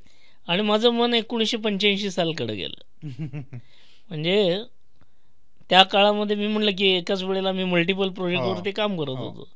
तर त्यावेळेला एक SS-45 नावाचा मिसाईलचा स्टार्टिंगचा एक प्रोजेक्ट घेतला होता. मग त्या प्रोजेक्टवरती मला काम करायची संधी मिळाली. त्याचंच रूपांतर नंतर पिनाकामध्ये झालं. आणि आता पिनाक मार्क 2 75 किलोमीटर आहे, मार्क 1 38 किलोमीटर होतं, आणि मार्क 1A वगैरे असे ते मधले टप्पे आहेत. पण आता आपण 120 किलोमीटर 150 किलोमीटर ह्याच्यासाठी प्रयत्न करतोय आणि ते यश मिळेल. आणि आता त्याच्यासाठी फ्री फ्लाईट रॉकेट न ठेवता आता आपण गायडन्स, कारण जसं रेंज वाढते तसं तसं ॲक्युरसी कमी होण्याची शक्यता असते आणि मग वेस्टेज होऊ शकतं. बरोबर. तर पिन पॉईंट ॲक्युरसी मिळण्यासाठी किंवा ज्याला रॉकेटच्या भाषेत ग्रुप मिळण्यासाठी, क्लोज ह्याच्या मिळण्यासाठी आता आपण त्याला गायडेड पिनाका असं दिलं आहे, गायडन्स कंट्रोल ह्याचं सहाय्य दिलेलं आहे. बरोबर. म्हणजे फ्री फ्लाईट रॉकेट आणि क्षेपणास्त्र ह्याच्यामध्ये हा फरक आहे की गायडन्स कंट्रोल त्याला दिला की त्याची ॲक्युरसी वाढते, त्यामुळं अचूकतेने मारा करणं शत्रूवरती शक्य होतं. बरोबर. आणि त्यामुळं एंड इफेक्ट ज्याला म्हणतो आपण तो मोठ्या प्रमाणावरती यश मिळतं, आपल्याला यश मिळतं असं. बरोबर. तर त्यामुळं हे सगळे जे रॉकेट किंवा हे आहे त्या पिनाकावरती मी त्यावेळचं काम केलेलं आठवलं म्हणून मला त्या पिनाकामध्ये हे आहे. आणि इतकी ती सिस्टीम आता स्टॅबिलाइज झालेली आहे की एका बॅटरीला 6 ट्रक असतात. 44 सेकंदात रिकामं झाल्यावर पुढं काय असं तुम्हाला वाटेल. मग त्याला लॉजिस्टिक सपोर्ट सुद्धा अगदी एक प्रत्येक व्हेकलला, म्हणजे प्रत्येक लॉन्चर म्हणतो आपण त्याला, किंवा प्रक्षेपक असं मराठीत म्हणता येऊ शकतं. तर अशा प्रत्येक लॉन्चर व्हेकलच्या पाठोपाठ एक लोडर कम रिप्लेनिशमेंट व्हेकल असतं. म्हणजे त्याला एक क्रेन असते आणि तो भाताच्या भाता उचलून बाजूला ठेवणं आणि भरलेला भाता त्याच्यावर लोड करणं हे शक्य असतं. म्हणजे बॅक साईडला, रेअर साईडला ते भाते भरण्याचं काम चालू आहे, ते भरलेले भाते त्याच्यापर्यंत एका व्हेकलनी येतात. आणि अशा 6च्या 6 त्याला LCR व्हेकल म्हणतात, ती LCR व्हेकल असतात. ती भरल्यानंतर त्याला रिकामे हे घेतलेले आणि भरायसाठी ॲडिशनल जे लागतात त्याच्यामध्ये 2 लॉन्चरमध्ये 1 याप्रमाणे RV याचा अर्थ रिप्लेनिशमेंट व्हेकल, त्याच्यामध्ये नुसते भातेच असतात. मग हाच क्रेन, ह्याचा क्रेन तिकडचे भाते उचलून इकडे ठेवणं करू शकतो. त्याच्यानंतर त्या सगळ्याचं इंटरलिंकिंग असतं. म्हणजे 6 रॉकेट जरी असले तरी तुमचे टार्गेट वेगवेगळे असतील तर ते वेगवेगळ्या अँगललाही जाऊ शकतात. म्हणजे असं काही नाही की 72च्या 72 रॉकेट कंपल्सरी एकाच ठिकाणी पंप करायचे. जर 2-4 रॉकेटमध्येच काम होत असेल तर 72 रॉकेट कशाला वाया घालवायचे. बरोबर. म्हणून गरजेप्रमाणे त्याच्यावरती कंट्रोल करणं, त्याला एक बॅटलफील्ड मॅनेजमेंट सिस्टीम म्हणतो आपण, की आवश्यकता तेवढं म्हणजे ऑप्टिमल यूज करणं ह्याच्यासाठी असतं. मग त्याला एक रडार लागतं ॲक्युरसीसाठी. मेट्रोलॉजीचं करणारं एक वातावरणीय बदल किंवा हे असतील तर त्याचं एक रडार असतं, कारण accuracy depends on so many factors. बरोबर. तर त्याला ते इंटिग्रेट केलेलं असतं. एक बॅटरी पोस्ट कमांड असते, म्हणजे बॅटरी कमांड म्हणजे हे 6 ह्याचं कमांड करणारी एक बॅटरी असते. बरोबर. मग एकाला इकडचे बघायला सांगितले, दुसऱ्याला तिकडचे बघायला सांगितले, हे सेंट्रली कोण करणार, तर ती बॅटरी कमांड पोस्ट असते. त्याला BCP व्हेकल म्हणतो आपण त्याला, किंवा अशा पद्धतीने. तर ती पोस्ट असते. म्हणजे हे 3-4 पद्धतीने तुम्ही ते रॉकेट फायर करू शकता. करेक्ट. एक म्हणजे इंडिव्हिज्युअल तो ट्रकमध्ये बसूनच तो तिथनं फायर करू शकतो बरोबर. गरजेनुसार. दुसरं हे 6च्या 6 ट्रक एकत्र वापरायचे असतील तर तो बॅटरी कमांडवाला करू शकतो, बरोबर. किंवा रिमोटली जिथनं कंट्रोल Central केला जातो station. सेंट्रल ह्याच्यातनं, त्यातनंही ते करेक्ट. तिथनं ऑर्डर दिली की कंपल्सरी ऑटोमॅटिक सगळ्या गोष्टी बरोबर. अलाईन होतात आणि ते करतात. बरोबर. हे आता एवढ्या मोठ्या प्रमाणावर पुढे गेलं. बरं, तर आता तुम्ही जसं बरं, ही जी रॉकेट आहे ती छोटीच नाहीत बरं का. हां हां 214 मिलीमीटर व्यासाचं म्हणजे 100 किलोचा मोठा बॉम्ब गोळा. तिथं घेऊन जाईल, आणि ते सुद्धा 75 किलोमीटरवर जाण्यासाठी लागणारं सगळं प्रोपेलंट. या रॉकेटमध्ये आणि तोफेमध्ये काय फरक आहे, तर तोफेमध्ये तुमचे जो बॅरल असतो किंवा त्याला आपण नळी म्हणतो, त्या नळीतनं बाहेर पडेपर्यंतच त्याला पुश मिळतो प्रोपेलंटचा. राईट. रॉकेटमध्ये काय आहे, रॉकेटमध्ये तुम्ही फ्लाइंग असताना सुद्धा तुम्हाला रॉकेटचा पुश मिळत राहतो. बरोबर. हा दोन्हीतला फरक असतो. बरोबर. आणि त्यामुळे लॉंग रेंज असेल तर रॉकेट जनरली प्रिफर करतात, आणि शॉर्ट रेंजसाठी स्वाभाविकपणे गन प्रिफर करतात. राईट. त्या दोन्हीमध्ये काम करायची मला संधी मिळाली. जरी गन एक्सपर्ट म्हणून असलो तर तोफांवरती जास्ती गेलं, पण एक्सप्लोजिव्ह आणि या सगळ्या ह्याच्यामध्ये काम पण करतो. आता तुम्ही जसं क्षेपणास्त्रांच्या रिलेटेड बोललात, पिनाकच्या रिलेटेड बोललात, तसं जेव्हा कारगिल वॉर चालू होतं तेव्हा क्षेपणास्त्रांची चाचणी करण्यासाठी तुम्हाला बेसिकली अब्दुल कलामांसोबतचा तुमचा एक किस्सा आहे की त्यांनी म्हणजे कारगिलचं वॉर चालू असताना तुम्ही जा आणि क्षेपणास्त्राची चाचणी करा हे अब्दुल कलामांनी तुम्हाला सांगितलं, आणि त्याच्यानंतर घडलेला जो काही किस्सा आहे तो आमच्याबरोबर शेअर करा ना. नक्कीच, कारण तो माझा एका अर्थाने आयुष्यातला अविस्मरणीय प्रसंग ज्याला म्हणू आपण. म्हणजे डॉक्टर कलामांबरोबर काम करताना कायमस्वरूपी आनंद आणि हे आहेच आहे, प्रत्येक वेळेला काही ना काहीतरी शिकायला मिळणं वगैरे हे आहेच आहे. पण 1996 सालची गोष्ट आहे की त्यावेळेला आमच्या ऑफिसमध्ये त्यावेळचे सेना प्रमुख जे आहेत जनरल शंकरराय चौधरी म्हणून हे आले होते, आणि स्वाभाविकपणे आर्मी नेव्ही एअरफोर्ससाठी लागणारी शस्त्रास्त्र आम्ही काय काय करतो ते आम्ही त्यांना दाखवत होतो. त्याचा डिस्प्ले दिला, त्याचं प्रेझेंटेशन दिलं, त्याला मॉडेल दाखवले, प्रत्यक्ष फायरिंग करून दाखवले ज्या शक्य होत्या त्या गोष्टी, आणि आम्ही असं असं करतोय असं सांगितल्यावर त्यांनाही ते बरं वाटलं. ते म्हणले की हे सगळं ठीक आहे म्हणे, आम्हाला पाहिजे असंच आहे. पण तू त्यांना त्यावेळेला 1996ची गोष्ट आहे, त्यावेळेला त्यांना इंटेलिजन्सकडनं ज्या सूचना असतात प्रमुखाला, त्या सूचना डोक्यात होत्या की त्यांना लक्षात येत होतं की आपल्याला कारगिल, द्रास, बटालिक वगैरे हे जे सेक्टर आहेत वरचे, ज्याला हाय अल्टिट्यूड माउंटेन वॉरफेअर म्हणतो, तिथं आपल्याला लढावं लागणार आहे हे त्यांच्या डोक्यात होतं. आणि मग हाय अल्टिट्यूडमध्ये लढण्यासाठी कुठली शस्त्र इफेक्टिव्ह असतात, तर हँडलिंगसाठी, मोबिलिटीसाठी सगळ्यात ह्याच्यात कमी वजनाची शस्त्र पाहिजेत, पण शस्त्र अशीच पाहिजेत की ताकदीने ती सगळ्या गोष्टी काम करतील. बरोबर.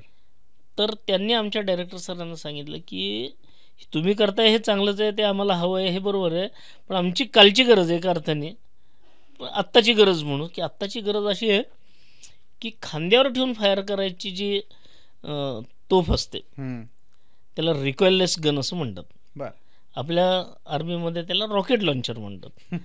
म्हणजे त्या रॉक एक ज्याला ती तोफच आहे खरं म्हटलं तर, रिकॉइललेस प्रिन्सिपलवर चालत असल्यामुळं त्याचं असं की मागणं जाळ निघतो त्याच्यात, आणि ते मागणं जाळ निघाल्यामुळं असं वाटतं की हे रॉकेट फायर करतात.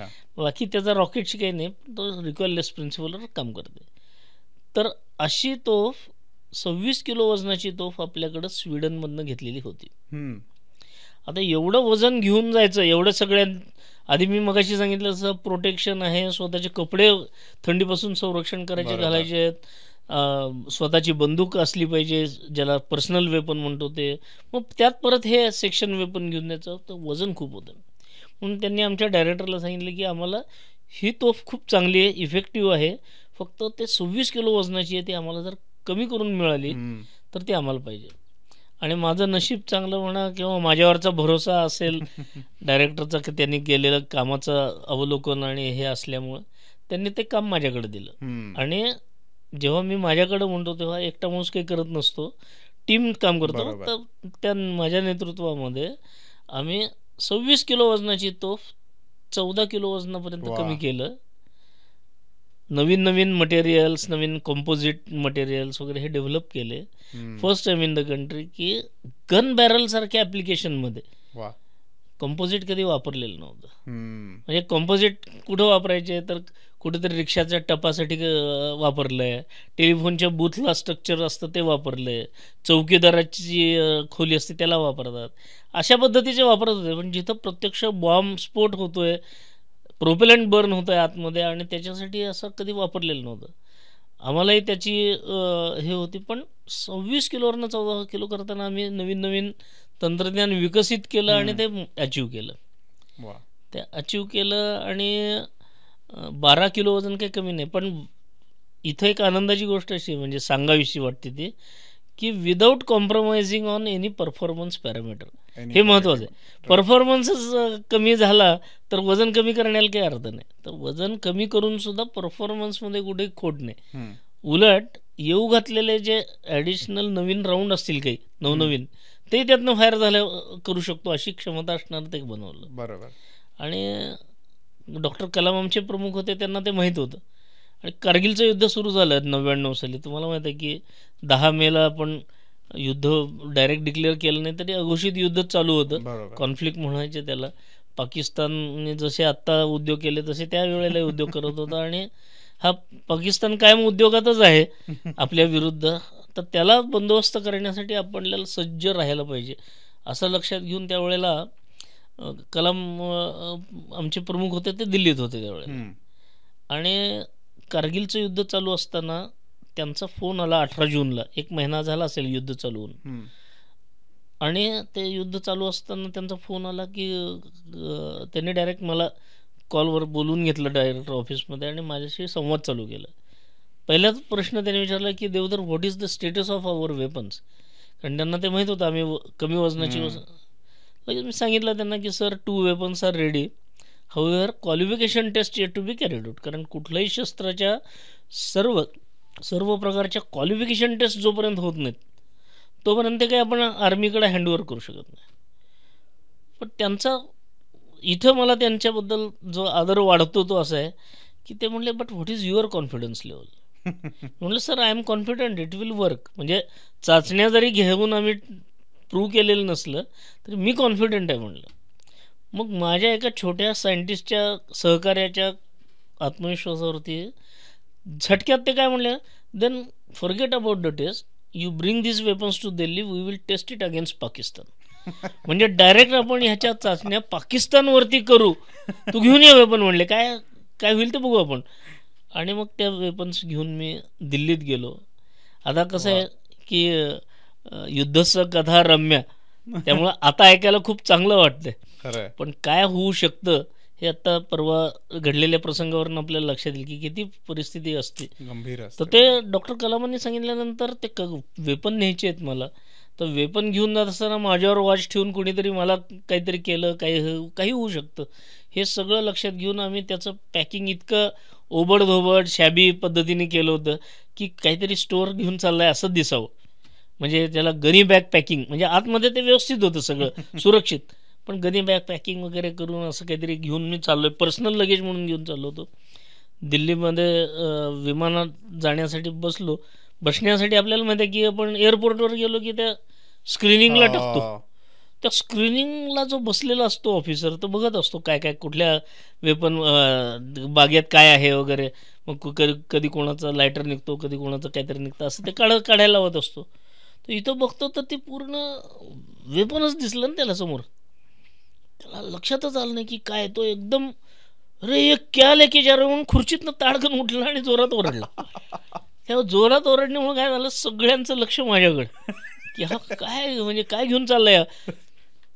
कारण त्याला असं एवढं भयानक दिसलं होतं की ते तोफाच होत्या ना त्या, त्यामुळे 2 तोफा घेऊन जातो. आणि हे पण आता तिथं मी सांगणं चुकीचं, मी ते पॅकिंग वगैरे असं घाण का केलं होतं तर माझ्याकडे लक्ष जाऊ नये म्हणून. मग मी काही नाही, शांतपणे खिशातनं एक कोरा कागद घडी काढली कागदाची आणि त्याच्या हातात दिली. ते लेटर होतं डायरेक्टरने माझ्या लिहिलेलं आणि त्यात सर्टिफिकेट दिलेलं होतं की he is Kashinath Deodhar, scientist working in our place and he is authorise to escort this weapons to the operational area. त्या ऑपरेशन एरियामध्ये हा घेऊन चालला आहे. शेवटचं वाक्य होतं, he should not be detained at any post for any reason. कुठल्याही कारणासाठी याला थांबवू नका, युद्ध चालू आहे ते सगळ्यांना माहीतच होतं. त्यामुळं त्यांनी ते पत्र वाचलं, सही शिक्का बघितला डायरेक्टरचा. फक्त त्याने मला आय कार्ड विचारलं कुठं आहे ते, कारण त्यात लिहिलेलं होतं हिज आय कार्ड नंबर वगैरे. क्रॉस चेक केलं आणि मला म्हणलं ठीक आहे जाऊ दे म्हणलं. हे असले सगळे प्रसंग आहेत की आत्ता आपल्याला वाटतं की आपण तसं कसं काय केलं असेल. बरोबर. दुसऱ्या दिवशी दिल्लीत गेलो तर दिल्लीत आर्मीच्या सगळे लोक गाडीने मला उचलून नेलं VIP गेटने आणि ते सगळं वेपन्स घेऊन गेलो.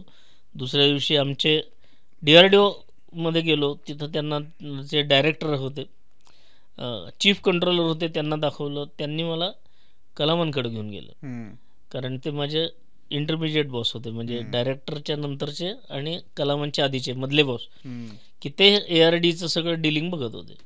तर त्यांना समजून सांगितलं सगळं काय आहे काय नाही. त्याच्यानंतर ते म्हणले, PA ला सांगितलं की साबको बोल दो हम आ रहे म्हणून. कलाम वाटच बघत होते एका अर्थाने. मी जेव्हा कलामांच्या खोलीमध्ये ते वेपन घेऊन शिरलो आणि ते वेपन टेबलवर ठेवेपर्यंत स्वतःची जागा सोडून कलाम तिथं वेपनपाशी आले आणि मला म्हणले, म्हणजे ज्याला इगरनेस म्हणतो तो तसं की अरे टेल मी अबाउट दिस. मग सगळं त्याचं जरी ते रिव्ह्यूमध्ये माहीत असलं तरी परत एकदा त्याची टेक्नॉलॉजी करून कसं वजन कमी केलं, सेफ्टी कशी आहे, त्याचे सगळे पॅरामीटर्स कसे मेंटेन होतात, यूज कसा आहे, सगळ्या गोष्टी परत एकदा ॲडव्हान्टेजेस डिसॲडव्हान्टेजेस सगळ्या गोष्टी सांगितल्या की आपल्या वेपनचे डिसॲडव्हान्टेजेस सुद्धा काय हेही माहिती पाहिजे आपल्याला, म्हणजे तो विचार करून ते करतील. मग ते सांगितल्यानंतर कलामांनी हॉटलाईन उचलली, चीफ ऑफ आर्मी स्टाफला फोन लावला, सरसेनापतींना, आणि जनरल शंकरराव चौधरी बदलून जनरल VP मलिक तोपर्यंत झालेले होते. तर VP मलिकांना हे काही माहीत नव्हतं आधीचं. त्यांनी फोन घेतला, हॉटलाईनच होती ती, युद्ध चालू आहे, कोणाला बोलायला वेळ नाही. कलामांचा फोन आल्यावर त्यांनी म्हणलं की डायरेक्ट कलामांनी सांगितलं की this Poona boy has brought 2 weapons, why don't you test against Pakistan. ते म्हणले येस सर, सेंड हिम. आणि मग माझी रवानगी चीफच्या ह्याच्यात परत एकदा सगळं त्यांच्या पुढं एक्सप्लेनेशन, सगळ्या गोष्टी सांगणं, डूज काय डोंट्स काय, युजर पॉईंट ऑफ व्ह्यू त्यांनी प्रश्न विचारले. आणि त्यांच्याकडं जाईपर्यंत त्यांनी हेडक्वार्टरमध्ये असणारे lieutenant general, major general, brigadier स्तराचे 10 ऑफिसर होते, त्यांच्याही काही प्रश्नांना उत्तरं दिली. मग ते म्हणले do one favour to me. म्हटलं येस सर, कारण चीफच आहेत म्हणल्यावर ते काय म्हणतील ते करायचं. ते म्हणले please hand over this weapons to army commander. म्हटलं येस सर. मला वाटलं या खोलीतून बाहेर जायचं, त्यांची आर्मी कमांडरची खोली असेल तिथं जायचं, हँड ओव्हर करायचं आणि जायचं, आपलं काम झालं. तर माझ्यानंतर त्या कर्नल जो लायझनवाला होता तो म्हणला चलो, त्याच्याबरोबर जात असं त्यांनी माझी एअरलिफ्ट करून उधमपूरला नेलं मला. उधमपूरला ते जसं पुण्यामध्ये सदर्न कमांड आहे तसं नॉर्थ कमांड जो आहे, नॉर्दर्न कमांड म्हणजे उत्तर कमांड ज्याला म्हणतो आपण, की तिथनं सगळी सूत्र, तिथली कारगिल द्रास बटालिकची जी युद्धाची तिथनं सूत्र हलत असत. आणि तिथला जो प्रमुख आर्मी कमांडर आहे त्याला ते नेऊन द्यायची होती, म्हणून दुपारी 3:30ला मला एअरलिफ्ट करून नेलं, त्याच्यासमोर बसलो, सगळं हे झालं, दाखवलं, परत एकदा ते प्रेझेंटेशन दिलं. तिथं मात्र प्रत्यक्ष युद्धभूमीवर असणाऱ्या युनिटचे एक कॅप्टन म्हणा, मेजर म्हणा, लेफ्टनंट कर्नल या स्तराचे, म्हणजे खालच्या रँकचे सगळे तिथं ऑफिसर होते सगळे. आणि मग मी सांगत असताना त्यांनी बरेचसे प्रश्न विचारले त्यांचे, कारण त्यांनाही हे उत्सुकता म्हणण्यापेक्षा भीती असते. अंडर डेव्हलपमेंट आहे, काय चालेल का नाही माहीत नाही, कसं आहे काय, आणि शस्त्राची भीती, शस्त्राची भीती असते एक त्या ह्याच्यात. तर त्यांनी ते सगळे प्रश्न विचारले, पण ऑर्डर दिली होती वरनं, म्हणजे एकच वाक्य, पण जे डॉक्टर कलामांनी त्यांना सांगितलं की why don't you test, it is suggestive statement. चीफने आर्मी कमांडरला माझ्यासमोर जे हॉटलाईनवर सांगितलं होतं, म्हटलं की this Poona officer has brought 2 weapons, we have to test it against Pakistan, म्हणजे ही हॅज ऑर्डर. म्हणजे एकाच वाक्यामध्ये मला भाषेतला फरक लक्षात आला की आर्मी चीफ नेहमी ऑर्डरच्या फॉर्मॅटमध्येच बोलत की हे करो, ऐसा हे करो, आणि कलाम काही ऑर्डर देऊ शकत नाही चीफला. बरोबर. त्यामुळे हिज लँग्वेज इज सजेस्टिव्ह लँग्वेज, की Y don't you this thing, असं. ते सगळं झालं, युद्ध संपलं, त्यांनी वापरले वगैरे. आता म्हणजे कट शॉर्ट करतो, कारण सांगण्यासारख्या खूप गोष्टी असतात. पण युद्धात त्यांनी वापरलं आणि ते 8 दिवस म्हणजे 26 जुलै 99ला युद्ध संपलं. 8 दिवसात आर्मीचं पत्र आलं कलामांना की this weapons perform very well and we want it. म्हणजे डॉक्टर कलामांनी लगेच त्याच्यावर त्याच पत्रावर रिमार्क मारला, कॉंग्रॅच्युलेशन्स वगैरे, आणि आमच्याकडं पाठवून दिलं आणि म्हणे यू स्टार्ट प्रिपेअरिंग. 27 ऑगस्टला डॉक्टर कलाम स्वतः पुण्यात आले ते ARDला. आणि कारगिल युद्धामध्ये ज्यांनी ज्यांनी भाग घेतला अपरोक्षपणे किंवा डायरेक्ट DRDOचे लोक काय डायरेक्ट कोणी जाण्याची शक्यता नाही, पण ते तिथं युद्धभूमीपर्यंतच गेलेत, युद्धभूमीवर राहिलेत. असे पिनाकचं जे मगाशी सांगितलं ना, ते काळ असा होता की पिनाकचं रॉकेट 35 किलोमीटर जायचं किंवा 38 किलोमीटर मगाशी म्हटलं तसं. तर हाईटवरनं आम्ही तर फायर केलं तर 55 किलोमीटरवरचं ठाणं उद्ध्वस्त केलं आपण. म्हणजे पाकिस्तानलाही कळलं नाही की हे काय झालं ते त्या ह्याच्यात. आणि तिथं पहिला वापर तिथं आहे त्याचा पिनाकचा. स्टील वॉज अंडर डेव्हलपमेंट, म्हणजे डेव्हलपमेंट असून सुद्धा हे दुसरं शस्त्र माझं आहे. पण चाचण्या हे ते ट्रायल्स चालू असायचे. तो डॉक्टर कलामांनी 1 to 1 माझ्यासाठी 45 मिनटं दिली, 40-45 मिनटं असतील.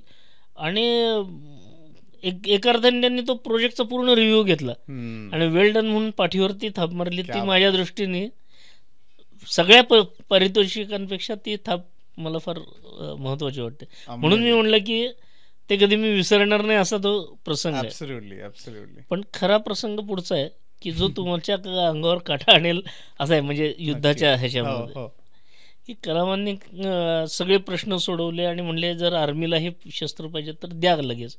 5 वेपन आम्ही त्यांच्याकडं हँडओव्हर करून दिले, तयार करून आर्मीकडे दिले की आता त्याच्या सगळ्या चाचण्या व्हायच्यात. मग त्याला युजर ट्रायल, ट्रूप ट्रायल वगैरे ज्या क्वालिफिकेशन टेस्ट होत्या वेगवेगळ्या त्या होत्या.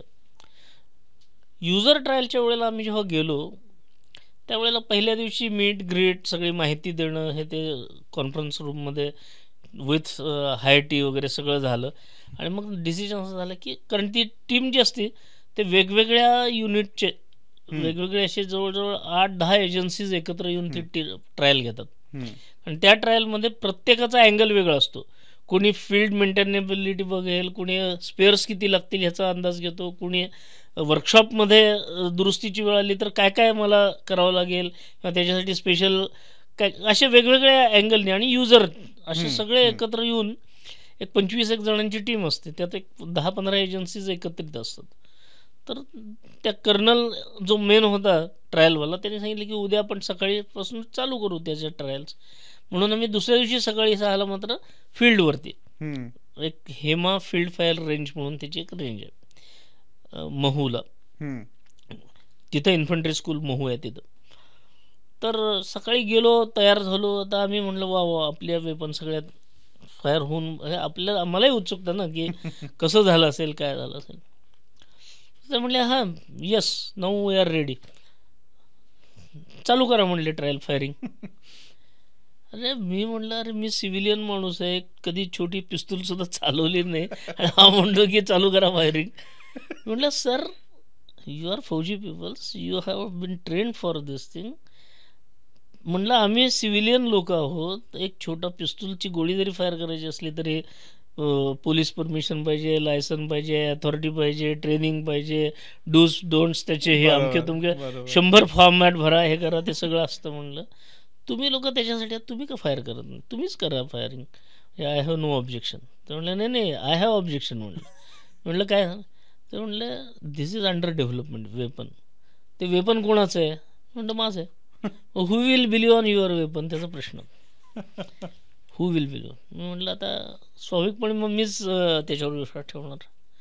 आणि मग काय झालं की त्यांनी सांगितलं की तुम्हालाच ते फायर करायला लागेल. म्हटलं असं का म्हणतात. त्यांनी आमच्यासमोर एक जे स्वीडिश वेपन होतं 26 किलो वजनाचं त्याचा एक ॲक्सिडेंट रिपोर्ट पाठवला. आणि काय होऊ शकतं याची कल्पना यावं म्हणून त्यांनी तो ॲक्सिडेंट रिपोर्ट आम्हाला दाखवला. तर त्यात लिहिलेलं होतं की ते 2 जण असतात फायर करायला, एक गनर असतो तो नेम धरतो आणि शत्रूवर निशाणा लावून फायर करतो, दुसरा असतो त्याच्यामध्ये ॲम्युनिशन लोड करणार. म्हणजे एक गनर आणि लोडर असे 2 जण असतात, खांद्यावरती मध्ये घेतलेलं असतं, शेजारी तो लोडर असतो आणि नेम धरून फायर करायचं असतं. तर त्या ॲक्सिडेंट रिपोर्टमध्ये काय झालं होतं, तो गोळा तिथनं निघून शत्रूकडे जाऊन तो फुटायला पाहिजे, तर तो चुकून बाहेरच न पडता खांद्यावरच फुटला. अरे बापरे. आणि त्याच्यात त्या वाक्य लिहिलं होतं, the heads of 2 jawans were blown away by 100 meters, असं वाक्य होतं. म्हणजे मी जे म्हणलं की काटा येणारा जो अंगावरचा प्रसंग आहे तो असा आहे की 100 मीटर उडून गेलेले आहेत. मग ते म्हणले या केसमध्ये तुम्ही सांगा, प्रूव्ड वेपनची ही स्थिती आहे, 26 किलो वजनाची, तुम्ही 14 किलो वजन कमी केलं आहे, त्याच्या स्ट्रेंथचं त्याच्या हेल्थचं आम्हाला काय माहीत आहे म्हणून, तर तुम्ही ते फायरिंग करून दाखवा तुम्ही, तर आम्ही त्याला हात लावू, otherwise I will not put my boys for any risk. बरोबर. तो ॲक्सिडेंट रिपोर्टच समोर टाकल्यामुळे काही प्रश्न नाही. तो ॲक्सिडेंट रिपोर्ट बघितल्यावर मला स्वतःलाच अथॉरिटी नाही, तर मी माझ्या सहकार्यांना पण तू फायर करून दाखव रे असंही म्हणू शकत नाही. जरी मी सिनियर आणि लीडर असलो तुम्हालाच तरी लिडरशिप नेहमी अशी असते की तुम्ही स्वतः करायला पाहिजे. बरोबर. आणि मला सुद्धा त्यावेळेला पटकन काय करावं सुधारलं नाही, की म्हणलं आपण केलं आणि ॲक्सिडेंट झालं तर ह्याला कोणी शहाणपणा सांगितला, he has no authority, he has no licence, he has no how he has taken decision on his own. पण ती बंद केलं असतं, मी केलं नसतं, ती ट्रायल पूर्ण कॉल ऑफ करून 1 वर्ष गेलं असतं वया आमचं. काय करायचं. मग तिथं मी लहानपणापासून जे शाखेमध्ये जायचो आणि पद्य म्हणायचो ते मला एक मनामध्ये शब्द यायला लागले. मग ते आम्ही शाखेत एक पद्य म्हणायचो की हो जाओ तय्यार साथियो, हो जाओ तय्यार. आणि त्यातलं एक वाक्य असं होतं की अगर देश के कामन आहे तो जीवन बेकार. अरे म्हटलं असं तर जीवन बेकार घालवण्यापेक्षा असं तर जे जवानाचं होईल ते आपलं होईल. म्हटलं जे काय आपण जे जवानासाठी केलं, आणि ते म्हणतात ते बरोबर आहे की ह्याच्यावरती ते कसा विश्वास ठेवतील, माझाच विश्वास पाहिजे. आणि मी म्हणलं ठीक आहे, म्हणलं मी फायर करतो. म्हणलं मनात ठरवलं की जे काय व्हायचं त्याला आता तोंड सामोरं जायचं, काय होईल तर जे व्हायचं ते होईल. म्हणलं आता जय श्रीराम असं जे म्हणतो आपण तशा पद्धतीचं मनात केलं. आणि आश्चर्याची गोष्ट म्हणजे 6 हाय एक्सप्लोजिव्ह राऊंड 1 मिनिटात फायर करणं ही सगळ्यात वर्स्ट कंडिशन आहे त्यातली, त्या गनची, की 6 राऊंड तुम्ही धडाधड फायर करून दाखवायचे, 1 मिनिटाच्या 6 राऊंड फायर केले पाहिजेत. ती सगळ्यात वर्स्ट कंडिशनला ते टिकलं, याचा अर्थ ते 1-1, 2-2 राऊंड फायर करायचे, त्याला टिकेल ह्यात काही नवल नाही. आणि मग आत्ता म्हणजे मी जे सांगतो ते की बरोबर त्याचं थोडंसं त्या गनरकडनं टेक्निक समजून घेतलं की फायर करताना पोझिशन कशी घ्यायची, काय करायचं काय. आणि कुठलंही ट्रेनिंग न घेता, डमी राऊंड फायर न करता डायरेक्ट हाय एक्सप्लोजिव्ह राऊंड 6 हाय एक्सप्लोजिव्ह राऊंड 50 सेकंदात धाड धाड धाड धाड फायर करून दाखवले. लोक म्हणतात दुसऱ्याच्या खांद्यावर बंदूक ठेवू नका, पण मी माझीच गन माझ्याच खांद्यावर ठेवून फायर केली. आणि तेव्हा कुठं त्याला आर्मीने हात लावला आणि पुढं सरकलं ते. कमाल. त्यामुळं नुसतं डॉक्टरांनी शाबासकी दिली असं नाही, तर डॉक्टरांना मी जे म्हणलं होतं की आय हॅव गॉट 100% कॉन्फिडंट, आम्ही प्रत्यक्षात दाखवला असं मला त्यात वाटतं.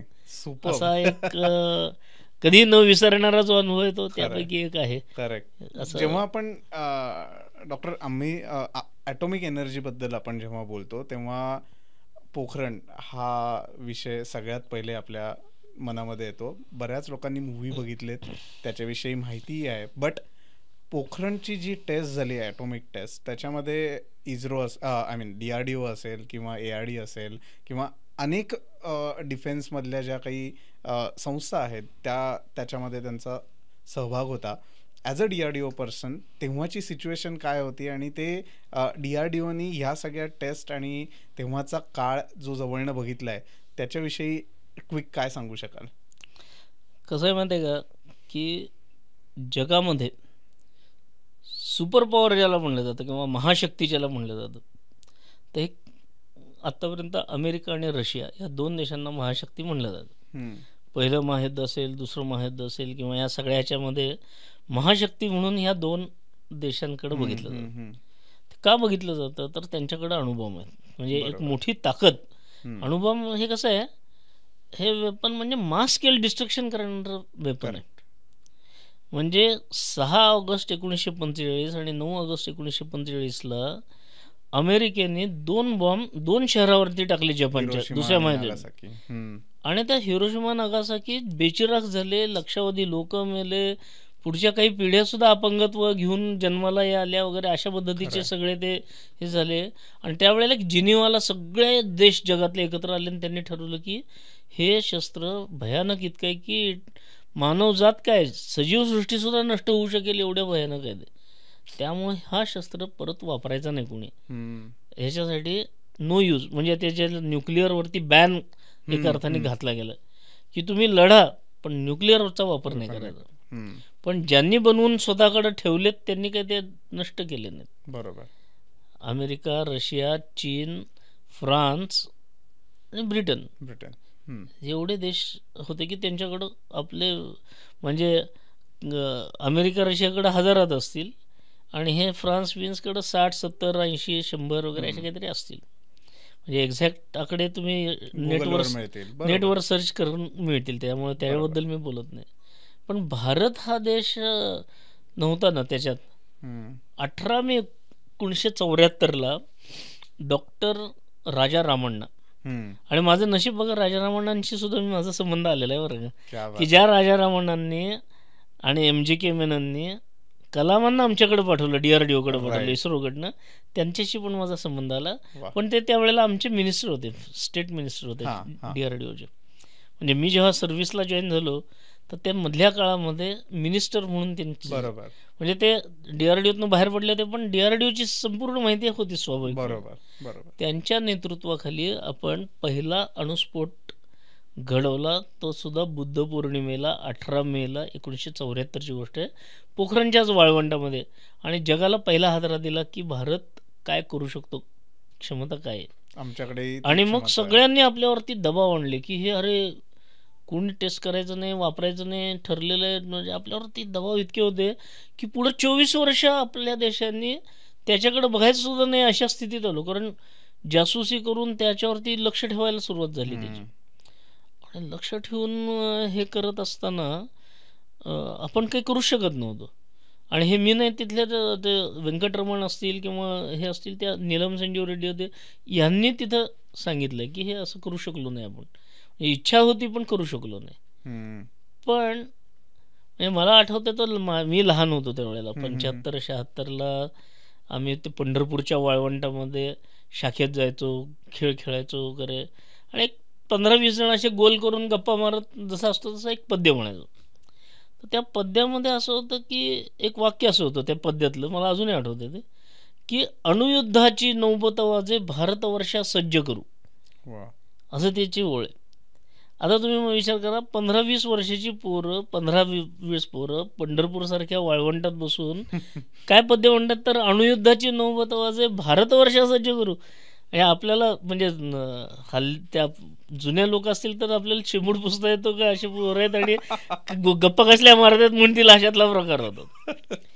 पण लहानपणापासून असा संस्कार असेल की देशाला एका विशिष्ट ताकदीवरती न्यायचं आहे, समर्थ म्हणजे सुपर पॉवर बनवायचं असेल तर अणुस्फोट केले पाहिजेत आपल्याला. आणि अणुस्फोट ज्याच्याकडे म्हणजे अणुशक्ती जोपर्यंत नाही तोपर्यंत जग काही तुम्हाला जुमानणार नाही. बरोबर. मग असंच माझ्यासारखा एखादा शाखेत गेलेला पंतप्रधान जेव्हा बनतो अटलजी सारखं, तेव्हा त्याच्या मनात ते असतं की अरे भारताला सज्ज अण्वस्त्रधारी करायचं आहे आपल्याला. पहिला डिसिजन काय येतो निर्णय घेण्याच्या क्षमतेत पंतप्रधान झाल्यानंतर, तर भारताला गोहेड देतो आणि अण्वस्त्रांचे टेस्ट घ्यायला सांगतो. आणि मग 11 मे 1998 आपण 3 आणि 13 मेला 2 अशा 5 अणुचाचण्या घेतल्या. आणि त्यामध्ये सर्व प्रकारचे टेस्टिंग हे केलं आपण. म्हणजे मग त्यात थर्मोन्यूक्लिअर डिव्हाइस असेल, ज्याला आपण हायड्रोजन बॉम्ब म्हणतो किंवा ॲटम बॉम्ब म्हणतो, ते डिव्हाइस असेल, किंवा ज्याला सब कॅलिबर किंवा सब किलोटन असं म्हणतात. आता ह्या सगळ्या टर्मिनॉलॉजीज कशा आहेत की TNT हा एक एक्सप्लोजिव्ह आहे. त्या 1 टन TNT ब्लास्ट केल्यानंतर जेवढा इफेक्ट येतो त्याच्या किती पट तो बॉम्ब असेल असं मोजलं जातं जनरली. आणि त्या TNTच्या भाषेत मोजतात, त्या अणुबॉम्बची ती एक मोजण्याची पद्धत आहे. बरोबर. तर आपला हा बॉम्ब आणि त्याचा परिणाम काय होईल हे करून आपण त्याला मॉडिफाय करून कमी ताकदीचे बनवले. पण जर ते फुल फ्लेज केले असते तर किती मोठ्या प्रमाणावर गेलं असतं वगैरे, असे ते चाचण्या होते. बरोबर. आणि परत एकदा की जग सगळं किती मित्र म्हणत असलं, किती हे असलं तरी भारताने अण्वस्त्रधारी होऊ नये म्हणून सगळं बाकीचं जग एक आहे. मग त्याच्यात अमेरिका, रशिया हे तर आहेतच, कारण ते प्लेयर त्यांना आपली स्वतःची सत्ता राखायची. पण आपल्या विरोधातले सगळेजण असे वाटत की नाही, भारताने करणं चुकीचं आहे असं म्हणणार. बरोबर. आणि ही एक स्ट्रॅटेजिक मूव्ह आहे ना, त्याच्यामुळं सगळ्यांचे अपोज. म्हणजे 11 मे 1999 इतका मला आनंद झाला. परत एकदा अंडरलाईन करायची म्हणजे मी त्या चाचण्यांमध्ये कुठेही नव्हतो. मी माझ्या प्रोजेक्टवरती होतो आणि त्या प्रोजेक्टच्या संदर्भात मी गेलो होतो चेन्नईला. म्हणजे इकडं चाचण्या होत्या, तिकडं चेन्नईला मी गेलो होतो. चेन्नईला 24 तासाचा रेल्वेचा प्रवास करून हॉटेलवर गेलो आणि टी व्ही ऑन केला, कारण काहीच माहीत नव्हतं त्यावेळेला. तर ब्रेकिंग न्यूज येत होती आणि आपल्याला फक्त असंच बघायची सवय होती आत्तापर्यंत की अमेरिकेचा राष्ट्राध्यक्ष असा चालत मस्तपैकी हिरवळीवर येतोय व्हाईट हाऊसच्या बाहेर आणि मग आंतरराष्ट्रीय पत्रकार परिषदेत सांगतो की आम्ही येऊ केलं तेव्हा केलं.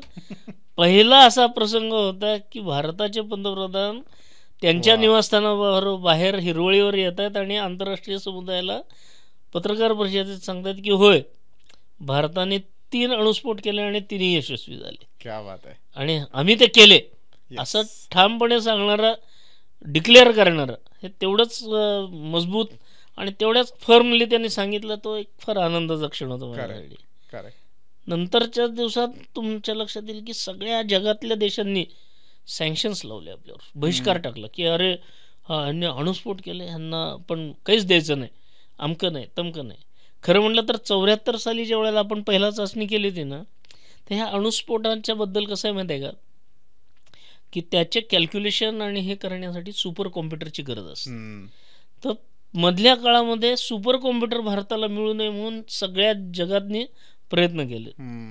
शेवटी दिलंच नाही कुणी, अमेरिकेने नाही, रशियाने नाही, बाकीच्या त्याचा प्रश्नच नाही. मग आपण स्वतःचा केल्याशिवाय ते होणार नव्हते अणुस्फोट. म्हणून भारतातली जी टीम आहे, डॉक्टर विजय भटकर आणि त्यांची टीम, त्यांनी पुण्यासारख्या ठिकाणी सीडॅकमध्ये सुपर कॉम्प्युटर तयार केलं आणि तो सुपर कॉम्प्युटर वापरून आपण हे अणुस्फोट आणि केले. म्हणजे आपल्याकडे क्षमता नाहीत का, तर भरपूर क्षमता आहेत.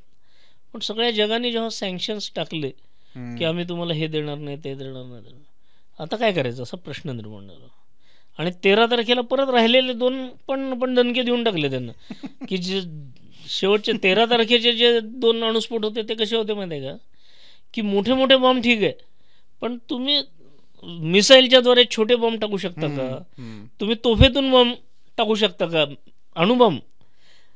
नाहीतर अणुबॉम्ब केवळ विमानाद्वारे नेऊन टाकणं किंवा असंच होतं. बरोबर. तर हे तुम्ही करू शकता का. तर हे दाखवण्यासाठी आम्ही हेही करू शकतो, हे दाखवण्यासाठी त्या 13 मेला अजून 2 केले. त्यामुळे सगळं जग हार्ड पडलं. म्हणजे पाकिस्तानाची गोष्ट सोडून द्या, पण बाकीचं सगळ्या जगामध्ये अमेरिकेला धक्का खूप मोठा बसला. कारण अमेरिका आत्तापर्यंत दबावाखाली आपल्याला ठेवत होती आणि अमेरिकेला असं वाटत होतं की प्रत्येक स्क्वेअर मीटरवर काय चाललं हे आम्हाला कळतं, आमची इंटेलिजन्स खूप मोठा आहे. बरोबर. आणि हा मोठा धक्का होता त्यांना की त्यांना कसं केलं, हे एवढी मोठी चाचण्या झाल्या आणि आपलं कसं काय लक्षात आलं. बरोबर. असा तो मोठा भाग होता. तर ह्याच डिप्लोमसीच्या नाही तर त्याचं काय, डॉक्टर कलाम आले होते नंतर योगायोगाने, आणि डॉक्टर कलाम आणि डॉक्टर चिदंबरम, आर चिदंबरम हे त्यातले मेन प्रमुख सायंटिस्ट त्याच्यात इन्व्हॉल्व झाले. तर ते कलाम आल्यानंतर आम्ही त्यांना सहज विचारलं की हे कसं काय जमवलं आपण. तर कलामांनी काय सांगावं, अरे म्हणले you are from Pune, you should know it. म्हणलं म्हणजे काय. तर ते म्हणले शिवाजी महाराजांनी नाही का म्हणले, जसं त्या शाहिस्ते खान जो होता त्याला कात्रजच्याकडं घाटात पळवलं, त्याचं सैन्य 1,00,000 सैन्य तिकडं कात्रजला पळवलं आणि स्वतः शाहिस्ते खानावरती त्याने हल्ला केला, तो वाचून पळून गेला. म्हणले we have use Katraj doctrine असा शब्दप्रयोग त्यांनी वापरला डॉक्टर कलामांनी. म्हणजे काय, तर म्हणजे सगळ्या जगाला कात्रज दाखवलं आहे अर्थाने. 1 महिनाभर आधीपासून इतका प्रोपगंडा चालू केला होता की फालतू बातम्यांना एक मोठी बातमी करून सगळ्या जगात प्रसृत करायला सुरुवात केली. DRDOचे हैदराबादच्या 200 सायंटिस्टचा जथा बालासूरकडं रवाना अशी बातमी. आकाशची चाचणी होणार आहे, आकाश येऊ आहे, आकाश ट्यो आहे, असे हे सगळे मिसाईलचे जे आहेत त्याचे हो. बातम्या सोडत राहिले की सगळ्यांचं लक्ष की बालासूरला काहीतरी होणार बरं का. आणि सगळे कॅमेरे म्हणजे जे Satellites, हल्ली हा. काय आहे त्याचे वरनं सॅटेलाइट जे असतात ना बरोबर. हेरगिरी करणारे, ते सगळे बालासूरला काय चाललंय ह्याच्यावरती जास्ती कॉन्सन्ट्रेशन. बाकी उगाच नॉमिनल इकडं तिकडं बघणं होतं. 3000 किलोमीटर पूर्वेला बालासूरला त्याचं लक्ष तिकडं वेधलंय. आणि इकडं पोखरणच्या वाळवंटामध्ये नॉर्मल आपल्या रोजची एक्सरसाइज चालू आहे तसं Activity, दाखवलं हा. ॲक्टिव्हिटी. म्हणजे हे सगळे सायंटिस्ट जे 100-200 सायंटिस्ट त्यात इन्व्हॉल्व होते, त्याला आपापल्या रँक प्रमाणे गणवेश दिले होते घालायला. हम्म. तुम्ही कदाचित तो फोटो बघितला असेल बरोबर. गणवेशातला. डॉक्टर कलामांपासून सगळेजण गणवेशात होते. बरोबर. आता तुम्हाला त्यावेळेला आश्चर्य वाटलंच असेल जर नीट बघितलं असेल तर, की एवढा मेजर जनरल माणूस असे एवढे झेपऱ्या वाढवलेला असतो का बाबा, केस वाढवलेला. पण फोटोमध्ये Yes. बघू आपण की हो. त्यांना ते गणवेश घालायला दिलेला आहे. करेक्ट. आणि त्यांना कोड नेम पण दिलेले होते हा हा. कळू नये म्हणून. म्हणजे हे जे अणुऊर्जा आयोगाचे जे प्रमुख होते हम्म. किंवा सेक्रेटरी चिदंबरम चिदंबरम, त्यांना मेजर जनरल नटराज असा वा. हुद्दा पण त्या रँकचा त्या हुद्दा rank, दिला होता. हा. कारण ते ज्या गाडीने येतील त्याच्यावर ते त्याप्रमाणे स्टार असतील, त्याला फ्लॅग असेल, त्याला हे ही सगळी व्यवस्था करून त्यांना तो हुद्द्याप्रमाणे, आणि त्याचे ते प्रमुख होते. डॉक्टर कलामांना मेजर जनरल पृथ्वीराज असे वा. कोडनेम होतं. हम्म. आणि त्यांना पण ते स्टार गाड्या वगैरे अशा, आणि मग ते तिथं येत आहेत बघतायत वगैरे. म्हणजे इतकी गुप्तता पाळली होती. हे सगळं गुप्तता पाळण्यासाठी केलेलं होतं. राईट. आर्मीचे ड्रेस बरोबर, असतील, बरोबर. हे असतील. आणि बरोबर 24 वर्षानंतर बरोबर बुद्ध पौर्णिमेलाच परत आपण हे सगळे चाचण्या घेतल्या. हम्म. आणि एक संदेश, ज्याला बुद्ध हवा आहे, संदेश काय आहे की जगाला शांतता पाहिजे असेल तर बुद्ध पाहिजे. हम्म. आणि बुद्ध त्यांनाच मिळतो ज्यांच्याकडे ताकद आहे. क्या बात. म्हणजे डॉक्टर कलाम नेहमी म्हणत असत की तुमचं तत्वज्ञान कितीही श्रेष्ठ असलं, म्हणजे आता गीता हे तत्वज्ञान आहे भारताचं, ते काय सांगतं की जगा आणि जगू द्या, किंवा जिओ और जिने दो. एवढं चांगलं तत्वज्ञान असून सुद्धा जर त्या तत्वज्ञानाच्या मागे जर ताकद उभी नसेल तर तुम्हाला कुत्रं पण विचारणार नाही आणि तुमचे हाल खराब होतील. हे ते आम्हाला नेहमी सांगत असत. डॉक्टर कलामांचं एक वाक्य खूप मला आठवतं अजून, की ते आम्हाला कायम बोलताना म्हणायचे की स्ट्रेंथ रिस्पेक्ट बाय स्ट्रेंथ. हा हा. तुमच्याकडे ताकद असेल तर तुम्हाला सलाम करतील लोक. करेक्ट. असं एक त्यांचं कायमचं वाक्य होतं. आणि स्ट्रेंथ म्हणजे ही याच्यासाठी Correct. त्यांची क्लिप सुद्धा आहे, बघू शकता आपण कलामांची, की कशासाठी अणुस्फोटची गरज काय आहे. हे त्यांनी स्वतःच्या भाषेत नंतर खूप वेळा सांगितलेलं आहे. त्याच्या क्लिप अवेलेबल आहेत नेटवर आणि ह्याच्यावर. बरोबर. इंटरनॅशनल लेवलला भारताची इमेज स्ट्रॉंग झाली या सगळ्यामुळे असं आपण म्हणू शकतो. आणि नुसतं म्हणू शकत नाही, अनुभवतोय आता आपण. Correct correct. म्हणजे ॲब्सोल्युटली. नुसतं म्हणणं वेगळं, आता अनुभवतोय. बरोबर म्हणजे बरोबर. त्याचं एक छोटंसं उदाहरण होतं. 98ला आपण चाचण्या घेतल्या. 99ला कारगिलचं युद्ध झालं. त्या कारगिलच्या युद्धाच्या वेळेला पाकिस्तानचा जो नवाज शरीफ आहे तो अमेरिकेत जाऊन बसला होता. आणि अमेरिकेतनं फोन अटल बिहारी वाजपेयींना की तुम्ही या, आपण मार्ग काढू, काहीतरी सोडवू, हा जे काहीतरी असेल त्याच्यावर मार्ग काढू, सोडवू वगैरे, असं का तुम्ही या इथं. अटल बिहारी वाजपेयींच्या डोक्यात शास्त्रीजी आले असतील कदाचित. असंच ताश्कंदला घेऊन गेले होते शास्त्रीजींना. काय झालं पुढे सगळ्यांना माहित आहे. 1965ला, आत्ता 60 वर्ष पूर्ण होत आहेत. 1965च्या लढाईचा परिणाम असा झाला की ताश्कंदला वाटाघाटी करण्यासाठी गेले आणि त्यांची हत्या झाली. आपण बघतो त्याला हत्या डिक्लेअर केलं नाही केलं हे वादातले विषय, ते नंतर जे काय असतील ते येतील पुढे, पण ते नाही राहिले हे आपल्याला सत्य आहे. बरोबर आहे. तर वाजपेयींच्या डोक्यात ते झटकन आलं असेल. तर त्यांनी जगातला एकमेव माणूस असा असेल भारत हा, की अमेरिकेच्या राष्ट्राध्यक्षांनी सांगितलं की तुम्ही या, आपण काहीतरी विचारविनिमय करून सोडवू. तर त्यांनी त्यांना ताडकन उत्तर दिलं, no no, this is not right time to come. Let me sort out my issues here first. I have to be here. मला इथंच थांबून माझे प्रश्न सोडवायचे आहेत. मी आत्ता येऊ शकत नाही. या अमेरिकेच्या राष्ट्राध्यक्षांनी बोलवलं आणि येत नाही जा, थोडक्यात असं म्हणणारा क्षमता हे ताकदीशिवाय येत. बरोबर. ताकद असल्यामुळे आहे. आणि ह्याचा परिणाम म्हणून तुम्ही जे म्हणलात मान सन्मान, राजीव गांधी होते ते जेव्हा जाऊन यायचे अमेरिकेत, वॉशिंग्टन पोस्टच्या 12व्या पानावर कुठेतरी 6व्या कॉलमची बातमी असायची छोटीशी, की the prime minister of India has visited अमकं. पण वाजपेयींनी नाही येत सांगितल्यानंतर जेव्हा त्यांना वाजपेयींना बोलवण्यात आलं त्यावेळेला त्यांना रेड कार्पेट ट्रीटमेंट देऊन आली, आणि ती आज तागात भारताच्या पंतप्रधानांना मिळतीये. ह्याचं कारण भारत आता सशक्त झालाय, समर्थ झालाय, ताकद आहे जगामध्ये. आपल्याकडे आता असं कोणी बघत नाही. म्हणजे आपले पंतप्रधान सुद्धा जेव्हा बोलताना सांगतात की नाही, की भारताच्या बद्दल ते म्हणतात न हम म्हणजे भारत, न हम आँख झुका कर बात करेंगे, न हम आँख दिखा कर बात करेंगे. काय दिखाना, आँख दिखाना हमारी संस्कृती नाही आहे. बरोबर. पण न हम आँख झुका कर बात करेंगे, न हम आँख दिखा कर बात करेंगे, हम आँख से आँख मिला कर बात करेंगे, बराबरी के हिसाब से. आणि 2010 पासून आज तागायत ज्या ज्या प्लॅटफॉर्मवरती, आंतरराष्ट्रीय प्लॅटफॉर्मवरती भारत कोणाशीही बोलतो, तर आज असं लक्षात येतं की भारत हा सगळ्यांशी बरोबरीच्या नात्याने बोलतो. आणि अशी सिच्युएशन आहे की अमेरिकेच्या राष्ट्राध्यक्ष सुद्धा साईन प्लीज की ऑटोग्राफ प्लीज पडून मागं लागलेला बघतो कधी काय, अशी चित्र दिसतात आपल्याला. ही भूमिका, भारताचं स्थान जगामध्ये एक उंचावण्याचं काम जे झालंय त्याच्यामागे ही मोठी खूप शक्ती आहे. आणि स्ट्रेंथ, रिस्पेक्ट बाय स्ट्रेंथ, म्हणजे respect is not commanded, respect is not demanded, it has to be commanded. भारताने आता तो कमांड केलेला आहे असं मला वाटतं. अमेझिंग.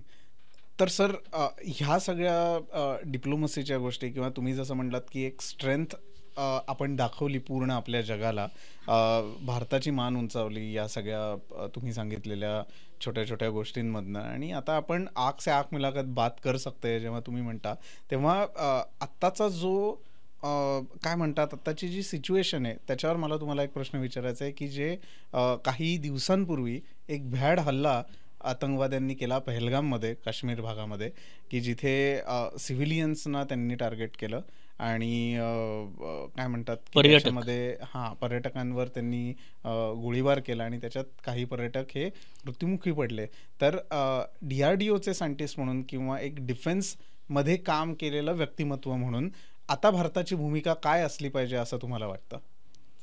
ॲक्च्युली DRDO सायंटिस्ट म्हणून तिथं काही रोल आहे असं नाही आहे, कारण जे काय करायचं ते R&D आणि हे आम्ही केलेलं आहे. ॲब्सोल्युटली. आता प्रत्यक्ष कृतीची जी गरज आहे ती आपले जे आर्म फोर्सेस आहेत ते करणार आहेत. करेक्ट. आणि निश्चितच म्हणजे मागचे 2 उदाहरणं लक्षात आली तर घेते. 2016 उरीवरती अटॅक झाला होता आणि त्यावेळेला आपण एक सर्जिकल स्ट्राईक करून एक दणका पाकिस्तानला दिला होता की आज जाऊन घुसून सगळे मारून आलो होतो, एकही आपली कॅज्युअलिटी नव्हती आणि त्यांना मारलं होतं. त्यानंतर दुसरा आघात त्यांनी पुलवामाला केला, त्याचा बदला म्हणून आपण बालाकोटवरती हवाई हल्ला करून गेला. बरोबर. तिसरा हल्ला आहे तो आत्ता एका अर्थाने पाकिस्तानने आपल्यावर हा हल्लाच आहे एका अर्थाने. म्हणजे आपण जरी त्याला अतिरेकी आतंकी वगैरे म्हणत असलं तरी तो हल्ला आहे. करेक्ट. त्यांचे स्वतःच गट्स नाहीत म्हणून ते अशा पद्धतीने छुपे गोष्टी करून ते करतात.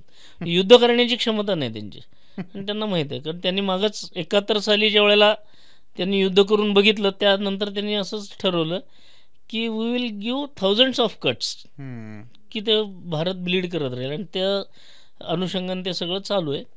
पण त्यावेळेचं सरकार आणि आताच्या सरकारमध्ये खूप फरक आहे. आता आपण इतक्या क्षमतेने त्यांच्यावरती प्रहार करणार आहोत की त्यांना कळणार आहे नाही, म्हणजे कात्रजचा घाट नक्कीच दाखवणार आपण, एवढंच मी सांगतो आता. की आता त्यांना असं वाटत असेल की आता बहुतेक आपल्याला नेव्हीकडनं हल्ला होईल, कारण पहिल्यांदा जमिनीवरनं हल्ला झाला सर्जिकल स्ट्राईक, नंतर हवाई हल्ला झाला, नंतर नेव्हीकडनं हल्ला होईल. अशा ह्याच्यात त्यांनी नेव्हीच्या ॲक्टिव्हिटी वगैरे केल्यात.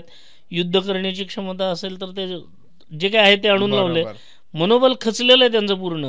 आत्ता सगळेजण हे त्यांचा भरोसा इथल्या गद्दारांवर अवलंबून आहे. तर खरा भाग जो आहे भारताचा तो आपले सेनादल सगळी किंवा तंत्रज्ञानदृष्ट्या इक्विपमेंट्स आणि ह्याच्यामध्ये एकदम प्रोफेशनल आहेत, त्यात कुठंच हे अडचण नाही आहे.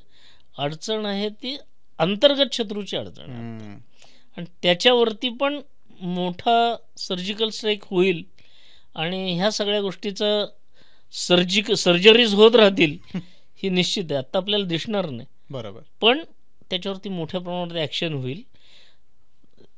नुसता हल्ल्याला प्रतिहल्ला करून उत्तर देणं हा काही उपयोग नाही. तर ही समस्या जी आहे लागलेली आहे अतिरेकीची किंवा ह्याची, ती समूळ नष्ट करणं, ह्याच्यासाठी आता इथून पुढं काम करावं लागणार. आणि त्यात परफेक्ट. केवळ सैन्य दलं काम करतील का, तर नाही, तर प्रत्येक जागरूक नागरिकांनी हे करण्याची गरज आहे. बरोबर, आपल्या ठिकाणी जे जे चालू असेल, देशविघातक आहे म्हणलं की त्याला जाब विचारण्याची क्षमता तिथल्या तिथंच समाजाने दाखवली पाहिजे. बरोबर. आपण काय करतो, फक्त सैन्य दल किंवा पोलीस बघून घेतील, आपलं ते काम नाही, असं राहून नाही इथून पुढे चालत. चालणार नाही. कारण 32.88 लाख वर्ग किलोमीटर एवढा आपला जो भूभाग आहे, किंवा 15,200 किलोमीटरची आपल्याला जमिनी सीमा आहे, जमिनी सीमा आहे, आणि 7,517 किलोमीटरची आपल्याला सागरी सीमा आहे, Coastline, म्हणजे सीशोर आहे. सीशोर. तर आपल्याकडं आता त्या सगळीकडनं येणारे हल्ले थोपवण्यासाठी आपले आर्मी, नेव्ही, एअरफोर्स आहेत. बरोबर. आपल्याकडं वर्ण हल्ले होतील असं जर स्पेसमध्ये म्हणलं तर आपण अँटी सॅटेलाइट वेपन सुद्धा आहे आपल्याकडं, किंवा ह्या सगळ्या क्षमता आहेत. परवा तुम्ही बघितलं असेल नुकतंच 8 दिवसापूर्वी की ड्रोन कुठला तरी आला तर आपण नुसतं लेझर टाकून ते जाळू शकतो हवेतल्या हवेत, अशी क्षमता, अशी क्षमता आहे. त्यामुळे टेक्नॉलॉजिकली आपण आता खूप ताकदवान आहोत, ॲडव्हान्स आहोत, ते करू शकतो. पण कटेंगे तो बटेंगे हे सूत्र लक्षात घेऊन एकत्र येणं सगळ्यांनी देशासाठी. आणि या हल्ल्यामुळेचा परिणाम काय झाला तर संपूर्ण देश एकवटलाय आज.